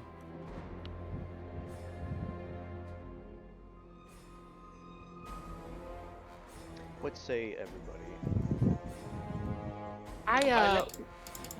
Go ahead. No, I'll let everyone else pick. I won't be here next week, which we could flavor as I'm with like Kotam getting de-slugged on the boat. Like maybe Ew. a dragon airlifts me back to the boat, and Kotam is doing his work, helping me out. I think he has like remove curse, doesn't he? Because he was doing that for us when He we can were certainly in help you, chaos. yes. Okay, cool. That I don't know how Orakai. Maybe Orakai goes first and is repaired in time to go to the realm, and save Kyle, and Amber is second in line to get debugged. Dewormed. Yeah, Thematically, that actually dewormed. makes a lot of sense. She's got to go to the vet. You gotta deworm the sorcerer cuddle pile. Yeah. I'm rolling. I was gonna say, like, we also just like literally attacked the head of this, and it might actually be smart to leave the plane Yeah. We need with to them, attack. and like just like, hey, I have this thing. We can go to the astral plane right now, and we can just leave. Why are we Um, leaving? And no, we'll come back. Well, you guys will come back, but like, you have the ability to leave the plane entirely because you just walked in and kicked the hornet's nest and killed one of the most valuable possessions of the patron of Dis. I love it how Matt is like, you guys did it. Meanwhile, Matt is like, he did like over half the damage in this entire fight. Yeah. Yeah. No, that makes sense too, because we have everyone's gonna be hot on our tail like after this. So. Fortunately, we're all like, we were all disguised, which was brilliant. But we need to get the fuck out of here. And going back to the market may not be the best idea. Like, going to the astral plane with the experts of the astral plane might be a solid call. The disguises will probably fall during that point. But I'm good with whatever plan you guys want. Like, I'm very interested to see how this would go. Yeah, just like, we can explain to them, we're like, look, we were obviously disguised for what we had to do. Because, yeah. But I'm gonna say this. To wind down the session, I'm gonna narrate the immediate consequences of this fight. And throughout the week, you guys can plan going forward from there. What immediately happens now, after Thea just beat and bruised his brain to pulp, the creature convulses, the wings folding like broken banners, brine and fire just spills from the maw as Corteso's mask just tears free from the dragon's spine. Twin bodies crash into like the molten floor, the high voices fracture into like these thousand dying whispers that fade one by one until only silence remains. And for the first time since entering this place, the pressure in your minds, it lifts as Corteso is dead.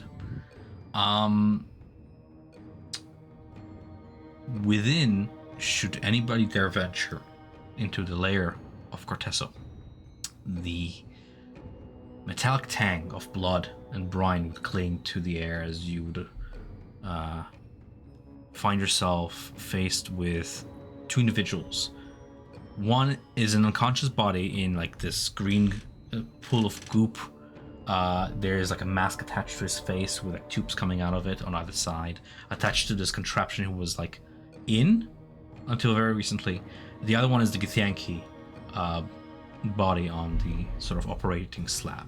Do we want to like investigate those now or leave it off? I think better for next week, I think. I would say so too. Okay. Because I'm kind of fried on combat right now. and everything. It's understandable. All that comes down to is what Nick said before. It's just a damage output. I took out the one source of damage from the party, and it's like everybody has like all these CC, but there's not enough damage. So like a lot of minions remained, and like the boss damage over time was not like enough. At the same time, Eddard's or whatever Black Tentacle, that was pretty dope. That Yeah, that's a I good was spell. gonna say- I didn't think that was gonna pay off as well, but yeah, I got like a good 3 whole when you rounds. target things that cannot escape it with strength, yeah, no, it's amazing. That thinned out the I crowd. knew they would be. Yeah, I figured they were gonna have low strength because they're like super big brain boys. So I'm like, well, target their weakest thing. And our nice damage, Tia was like off the whole combat, and poor Amber too, And you were missing Mads, which is our. I feel satisfied to have gotten the killing blow. I'm good. I'm good. It was worth it. I ripped Worth his it. dragon brain's spine out. We're good. And that's That's exactly my plan all this time. That's exactly why I had you break out of the stun, because I want you to play carry. Like we're here to play D&D. Stun condition is one of the worst things to happen to D&D. I understand it's the stat block and mechanics, but it's ass. It's like, oh, you don't get to play for 6 rounds. So you're saying that we should all start new characters and they should all be monks with stunning strike? Oh. That's what I'm hearing. But I have ways to break out of it. character will be a monk. Ooh. So we used to have, this was like 2 campaigns ago, we used to have a homebrew rule that I just did not implement this campaign because I forgot about it, where to battle the stun condition, you, by force of will, can break out of it, but you suffer exhaustion. So every time you break out, you suffer a level of exhaustion, and you can't just keep doing this because you'll get more and more exhausted to the point where you just can't be useful anymore. Yeah. But so that way stun condition has consequence, and you get a choice. Or do I hold off, just be stunned a few turns and not have exhaustion? Or do I like force myself with force of will to like break out of it? Something we can discuss over the week actually. I liked it last time we implemented it. I think it was That was the Abyss campaign. that was an Abyss, yeah. Yeah, I think I remember that. Because we faced off Illithids. Because I was like, Yeah. we're Yeah. gonna have a lot of stun going on. Illithids are the worst for that. Like they're stun left and right. That's their jam. Yeah, that wasn't a bad roll. Because there is a big effect to it. Like, exhaustion really does hurt. It's a little bit different in the new version. I like it in the new version.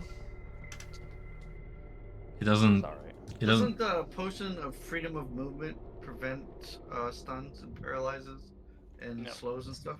Sure, but it Only doesn't. paralyze and restrain. That, and also we don't have one, so we can't acquire one. So, Also that. Also that. dude, I love Big boss fight, but that was a little bit exhausting. I'm mostly upset because OBS crashed halfway through our session. So hopefully I did not lose the recording. I'll be able to stitch the 2 recordings together. We'll see. It was really good party. I'm glad we made it. Yeah, Ivan, are you glad I? I was like, I'm not gonna put a full HP Elder Brain Dragon. I'm just gonna fuse the HP pool of the dragon it pulled in and the remaining HP of the brain and fuse them together. That way it's like Yeah. a reduced threat. Otherwise I was like, Oh, How these low did I get the brain? the Elder in Brain that dragons one have turn? 350 HP. I'm like, I'm not throwing an extra 350 HP on this fight. They're gonna die. Brine Breath is a killer. That's like a dodge out of the way. Yeah. It was a bitch on DC 22. Phew. Yeah. Not nice. Not I can get a nice. 22. I need a 15 to get a 22 on a con save, but my dice were butt. Yeah. Sorry. It's all good. I think Sure, it's Thea's gonna wear the spine in the future like a feather boa around her neck. Like she's taking it as a trophy. She said, fuck that elder brain. I'm gonna say something because we're probably not gonna be in this situation again with Astral Sea and all that. Matt, combat is not always the only thing you can do, and I guess hiding's fine. I designed these creatures to be friendly, and you just slashed one of her friends. So I had them like, they don't want to. Diplomacy's out the door, yes. I know they don't want to engage you. I was gonna be like, you can find a way to talk to them if you if you want. If it feels like I'm being too coy, I understand. I won't play with riddles if it's not fun. I just know certain players like figuring stuff out in different ways than they usually play, and I figured somebody like Hugh, placed in 3.5 and stuff, would like a little puzzle. That being said, Baker. yeah. I just kind of played it like KO would play it. He saw a big scary thing. Sure. KO has an intelligence score of 0. It's holding brains. So it's a bad guy. Modifier of 0, not score of 0, right? Yeah. Right? Yeah. Okay. He's got a 10 intelligence. Which is 10 intelligence is average intelligence. It's like yours and mine. Right. Fair. Yeah, I was just fighting Yeah. an elder brain, and something happened, and I'm standing in front of a giant floaty thing that's holding brains. Yeah, slash it, it dies. Well, Unless it tries to say like, no, please don't hurt me. But it didn't. it should have begged. Okay.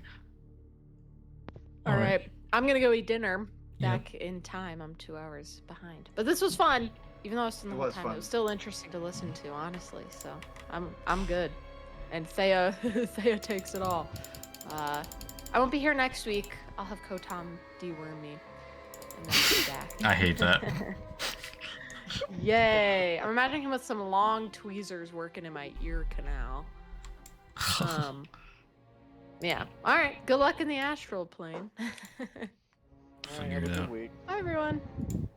Bye, guys. Bye bye.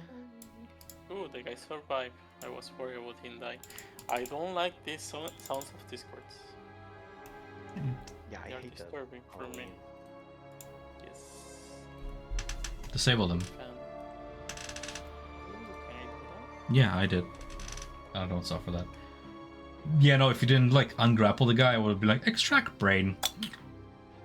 I did not get to do Yeah, the I worst that wanted to. Illithys can do this session. The worst Illithys can do is when you have an incapacitated creature, they just pile on you and just extract brain or whatever.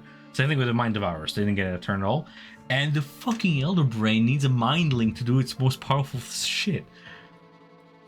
And I couldn't like target anyone because the first person I targeted this session was Amber, who has the ring. So I'm like, turns wasted. Everybody else is keeping their distance and playing smart about this. I want you guys to win. It's just funny how like this was difficult, but it was not as difficult as it could have been. Yeah, I think we have seen more harder combats before. I also made like a ruling with all the darts that Isaac was shooting. I was like, you're shredding this dragon's wings. It's gonna get grounded. Just, Okay. It's just cool, yeah. Yeah, that was good. I'm definitely glad that Orakai was using the bend luck on Isaac, even though Isaac didn't want him to last us. Isaac got to ride a dragon. Woo! I did get Yeah. to ride a dragon. Yeah, and I was like, oh, this thing is gonna use a bread at some point. I'm gonna get in cover. After a And the charge, fucking guy flanks me. it keeps Yeah, clicking its fucking throat. guy. Mm. The older dragons get, the easier they recover the Wreck and Breath, but young ones don't very much. Yeah. I was also contemplating, like, as a DM, was like, should I have this, like, Corteso now be like a reoccurring villain? I can easily just have it fly away, and the only thing to catch up with is by dragon, right? But I mean, I can just 1v1 on dragon and see how that goes, and that's not really exciting for the party to watch, right? But I was like, what if it escapes? Because I have plane shift, right? And it just keeps hiding. Yeah. I know it's a smart thing to do. I know it's what I would have done if I really, really, really cared to have him recurring. But I was like, after everything this party has been through, let's give him a satisfying ending. Speaking of satisfying ending, and I'll post this in general chat, everybody level up. Hell yeah. Is Yeah. I don't This think I is get my any kind of of that, games. Okay, I get another feat. Also, I will clarify for anybody who's confused like Matt was. You guys now target the... What do you say? Top guy in this? This is not a top guy in this. Yeah, not this Pater. Orishada is just the floating duke of the Agora. He's just a merchant prince who saw dragons approaching his castle and locked his palace because he doesn't want to die. That's what I imagine. The guys inside were like, oh, wow, the mine works today are quite loud. He's not gonna risk his life to save some mind players. He's gonna do some business, and you're gonna like lose favor with him forever. But it is what it is. You have the horn at least. I hope it was worth it. I don't know. True. Yeah. I hope it's worth it. I was telling Trent about today, and he was like, "Why are you doing any of this?" I'm like, "I'm just providing opportunities. I don't say no to players." You wanted it to not lie. I want D&D in general, and I'm not against a good fight, but like you guys losing the information broker you guys asked for does make me scratch my head a little bit. But opportunities left and right. You made allies otherwise. Maybe the Chroma Cadre will continue playing a role depending on how this goes. I was just curious to see how the party's gonna deal with like plane shift, because I saw that on the stat block. I was like, I should use what's on the stat block. If it doesn't hit, it doesn't hit. But if it hits, it's funny. Banish. How do I change my proficiency bonus? You level up, it changes. What do you mean? You don't need to change it manually. You can go through the settings and the little cogwheel, you'll find it, but why would you even want to change it manually? I don't remember why I'm handling this shit manually. Oh, because you just got tired of the 1024 sheets, Yes. I guess. I was gonna say, I saw that your boxes are over 14 sheets.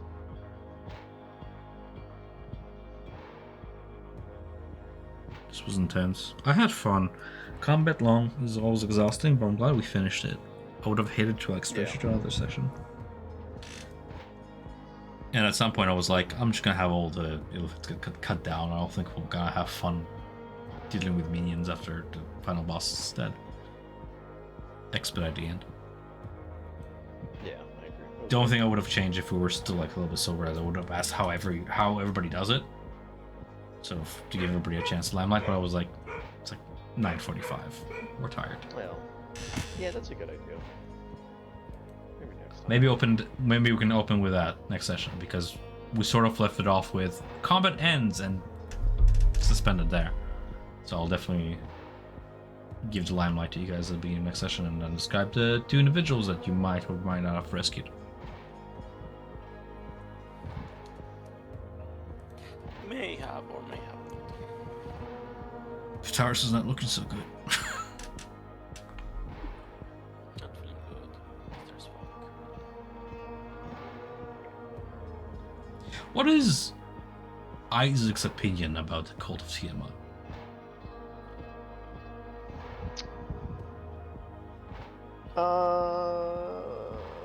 That's a good question. I don't know off the top of my head right now. Something to think about in case you want to have these guys as allies is to remember where their allegiances stand. Yeah. Which I'm not writing myself into a corner, but I am writing myself into a clash with all these individuals you guys want to involve yourself with being like the Hell Riders of Elturel and like, and the Cult of Tiamat. They're not gonna vibe. Well, there is the saying, you know, obviously everyone's, you know, really dedicated to their patron god or, you know, whatever it is, but there's always that saying, you know, the enemy of my enemy is my friend. The So- Cult of Tiamat is the enemy, period. Because when Elturel vanished, the Cult of Tiamat worked to use Elturel for their means, right? This is something you don't know because you didn't play Descent of Avernus with us, but like this holds true if you play the campaign. So it's kind of like, Yeah, I was just saying, just for now, to be like, hey, you know, we all had a similar enemy, you know, Corteso, but you know, it's like, okay, kind of just walk away from this and only one casualty. but we'll see. Yeah. Figure it out. I think the party should definitely by next week decide though where you guys stand of continuing your quest in the Hells. Because I heard something, I'm not sure what I heard, but I heard something like, or we can go to the astral plane. And I wasn't really sure what the plan was. Yeah, that part I got really lost.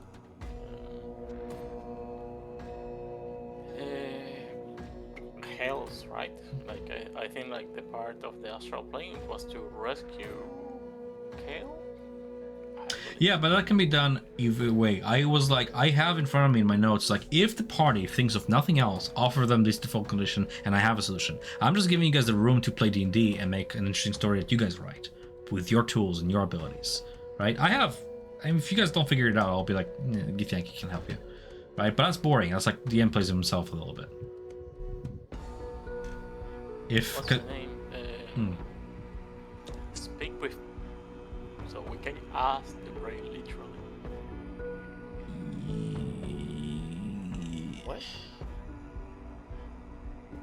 That's right. I have Speak with Dead now, but I think that's only with Humanoid maybe? corpses, I'm pretty sure. Yeah, I'm pretty sure it's creature. Just speak with dead. Find out right now. Because we did it with one mammoth one time, so Was that Curse of Shroud? as long as they know speech. Yes. You grant summons to fly to a corpse of your choice within range, allowing it to answer your questions you pose. The corpse must have a mouth. It just says corpse. Yeah, I guess. I mean, like, convince Corteso to fucking give you anything after what you've done to it. Well, I was gonna say that's the next thing. It's like, I don't think this dude's gonna fucking help us. Like, That's honestly, enough. why would he? He'd be like, no, fuck you. Like, Who killed me? It's yeah, if I was that, I would have said absolutely not. I was a bit evil with you. I didn't do much. I will say let's just get the Githyanki help, because no offense to the party and everything, but I just don't want to spend a whole session trying to figure out one small plan, you know? That's fine. Githyanki are very much off the astral plane. It's their home, and they travel through it all the time. If you ever watch the Baldur's Gate 3 trailer, you can see them like sort of opening portals to it easily. It's like second nature to them. Yeah. It's their home planet. I just didn't want. Yeah, that's dope. Yeah, I can do that. I can narrate something cool at the beginning of the session, and like Kayo just hides just by himself in the astral plane, watching dead gods drift by or some shit, and just sees like a portal open. And it's like TX, like, where have you been? Like, we'll figure it out. Suck, nerd. Yeah. Howdy, sailor.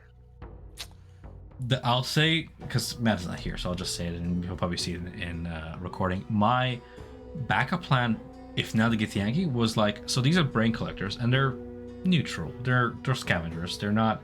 If they're gonna see a big barbarian guy with a fucking blade, they're not gonna be like, I want to die today. They're not that desperate in this situation. They're like the Illithid's garbage pile, essentially. They're just there for discarded brains, and they eat. But they collect these brains, and whatever they eat, they retain the knowledge of. So I was gonna be like, well, if you look around, you can see like floating like brain debris and stuff. So if you feed like animal handle or whatever, like be friendly with it and feed it a brain, it gains like the capability to talk to you, and then it can lead you somewhere that can bring you back. I thought of all that if we had more session time sort of thing, but the fight took way too long, whatever. But he just goes slashing left and right like immediately, and I was like, okay, well, diplomacy's out the window, I guess. I don't know. We'll figure it out by next session. Probably do the thanky thing like Nick said. Yeah, like when you described the creature, I was pretty sure like this is a friendly encounter, or at least like not hostile or right. You can just spend a turn and watch how it behaves, and it would have been like, oh, it's just nibbling, keeping the distance away from you. What do you do? If the first reaction is like, you know, blood's hot from battle, I want to kill more, that's fine. It's absolutely the player's choice. It's just like, now Kael is certainly stuck here. We have to figure something out.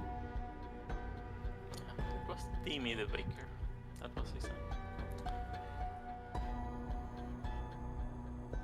And I was feeling a little bad because banishing somebody to astral plane. That's like when they're so underleveled and they don't have the tools to deal with it. Like, that's kind of tough. But that's D&D, and honestly, attacking Corteso was never in this module. That's you guys. That's you guys being like, we wanna have all this extra content, DM, and give us dragons, and we'll attack this NPC who's an information broker. I was like, that's on them. Yankee. It's the fall of Baldur's Gate, mate. Okay, like Mind Flayers, like you have to go for it. I think Mind Flayers is the only creature, both in Out of the Abyss and this campaign, where I almost killed players. Because in Out of the Abyss, you guys end up being captured because it was TPK. This could have been a TPK if I probably did not unstun and would let Carrie play the game. Could have been really bad. Well, Also, when we were doing that one shot, in the illithid like ship and everything like an auto level 8? Yeah. Yeah. We were level 8. And we got TPK'd in there with our side characters. Yep. The dwarves, the wigglers. Yeah, because we were like, well, either make new characters or we can just retcon a little bit and just say like, okay, like they just Got put you captured. in the vats instead. Push you in the vats. Yeah. I would have done the same thing here, honestly. I was like, or Shadow captures you in the vats and gloats a little bit, like you attack my palace, here you are, sort of thing situation. And figure it out from there. I'm not gonna, like, I know there should be like risk and reward to combat and all that, and I'm all for failure. TPK is rough in this campaign because it's like you're so invested in your character story and the soul you're saving. Imagine rolling new characters, like, okay, well, my entire story we've been playing so far is kind of like nullified. Also, you're in the hells. There's like death basements. There's all those deals you can make, etc. I don't know, guys. Like this Pater Iron Tower is here. Fucking forget about it. Move on. Why, Tom? I'll just ask nicely. I'm not. I don't wanna attack like 25 demons. Because I will. on this That's literally what you're gonna get. Because I will. No, I will pull no punches if you walk into Orshada's hallway. I will descend all 24 demons in there onto you. that's good. They will fight the devils in there. And in the chaos we prevail, guys. The Iron Tower. Like, I'm all for doing crazy shit, but there is some crazy shit that there's just no way that any of us are gonna make it out. Orokai I thought and you were- Amber are incapacitated. They are completely unconscious. You have two full spellcasters, and Marcella. That's currently it right now. Mads will cast That's your Moonbeam, and that's gonna be Mads' turn. Moonbeam.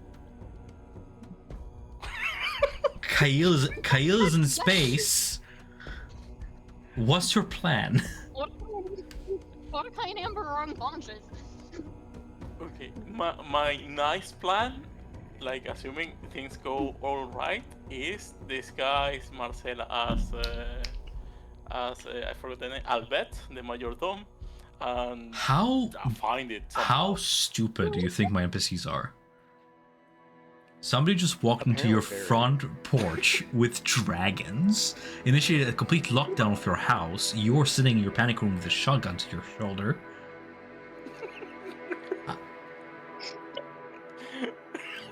You think they don't know what's up? I don't know, man. I don't know. There is a crazy plan, and then there is a stupid plan. This was a crazy plan. What you're proposing now is a stupid plan. I'm sorry. I want to be nice about it, but there's no winning in that situation. No, I'm not afraid of dying. Like I have another character behind.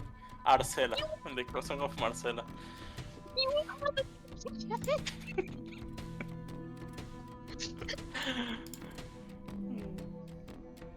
My head Also, hurts. Ivan, you still have a head in the bag. You still, What? I'm pretty sure you still have the drow head in your bag. Yeah, you Yes, do. I was gonna say that. I'm gonna throw that. Like, I thought you were gonna ask something at some point, and I got my questions. Speaking of heads being dunked and shit, I didn't realize how good Mind Flayers are at saving throws against the sticks. I was like, oh cool, if you dunk them in the That's sticks, it's funny. like an enemy out, essentially, because if you feeble-minded them, they're like useless, whatever. They saved every time. Like rolling above And he 20. failed twice. So yeah. No damage. No damage. No, they took damage. I'm not concerned about the damage, I'm concerned about the feeble-mind effect of the sticks. Against the Mind Flayer.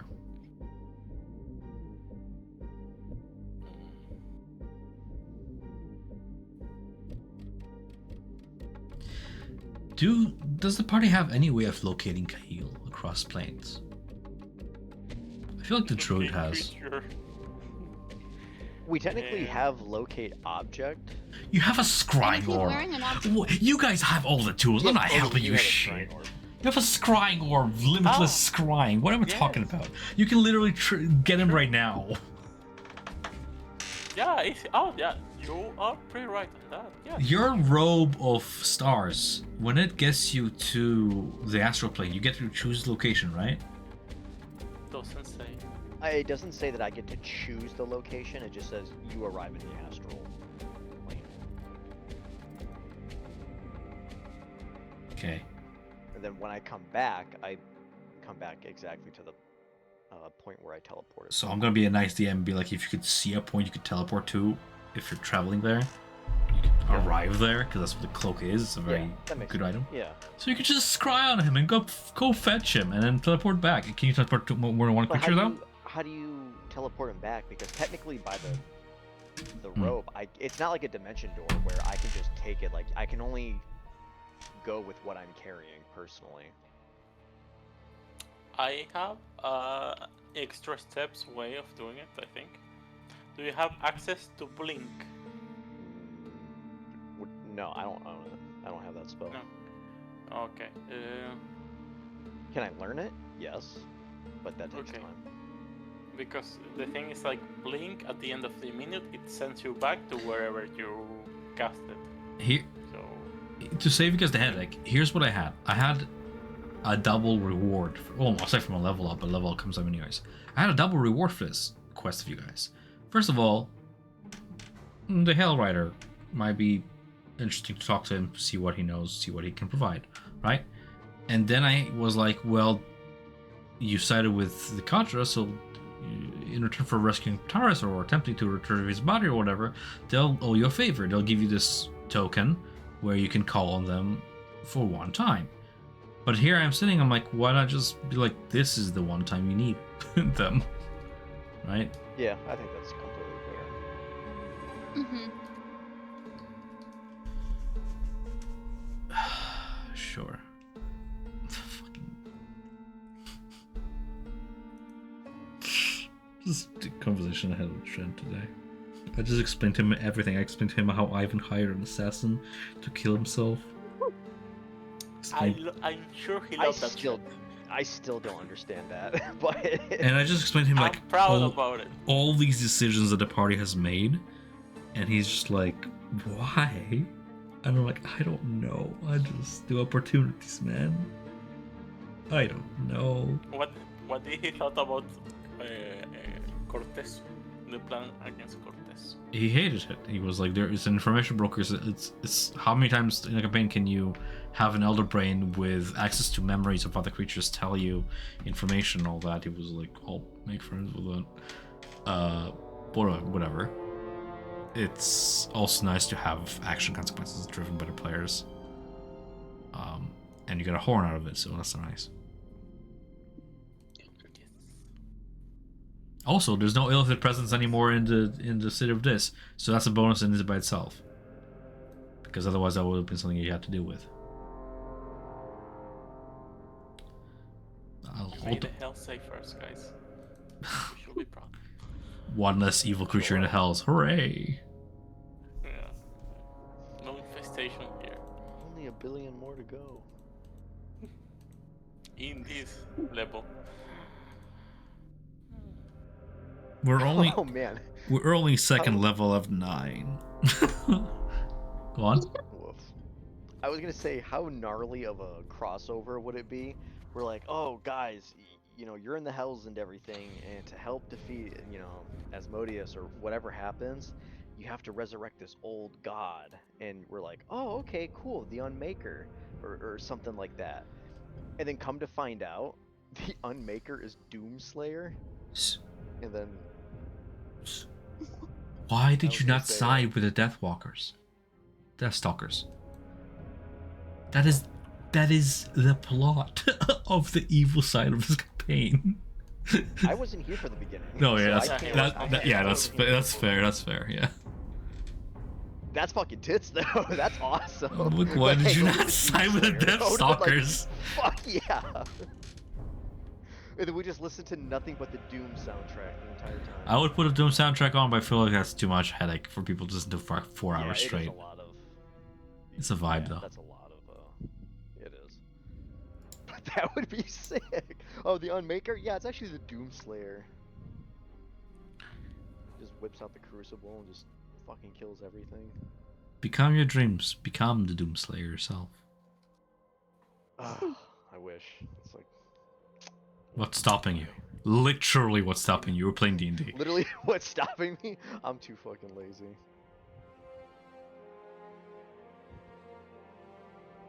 Well, partly because the forces of hell didn't kill my bunny rabbit.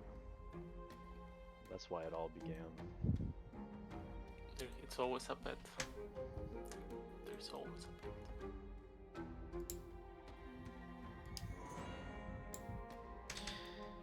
Alright.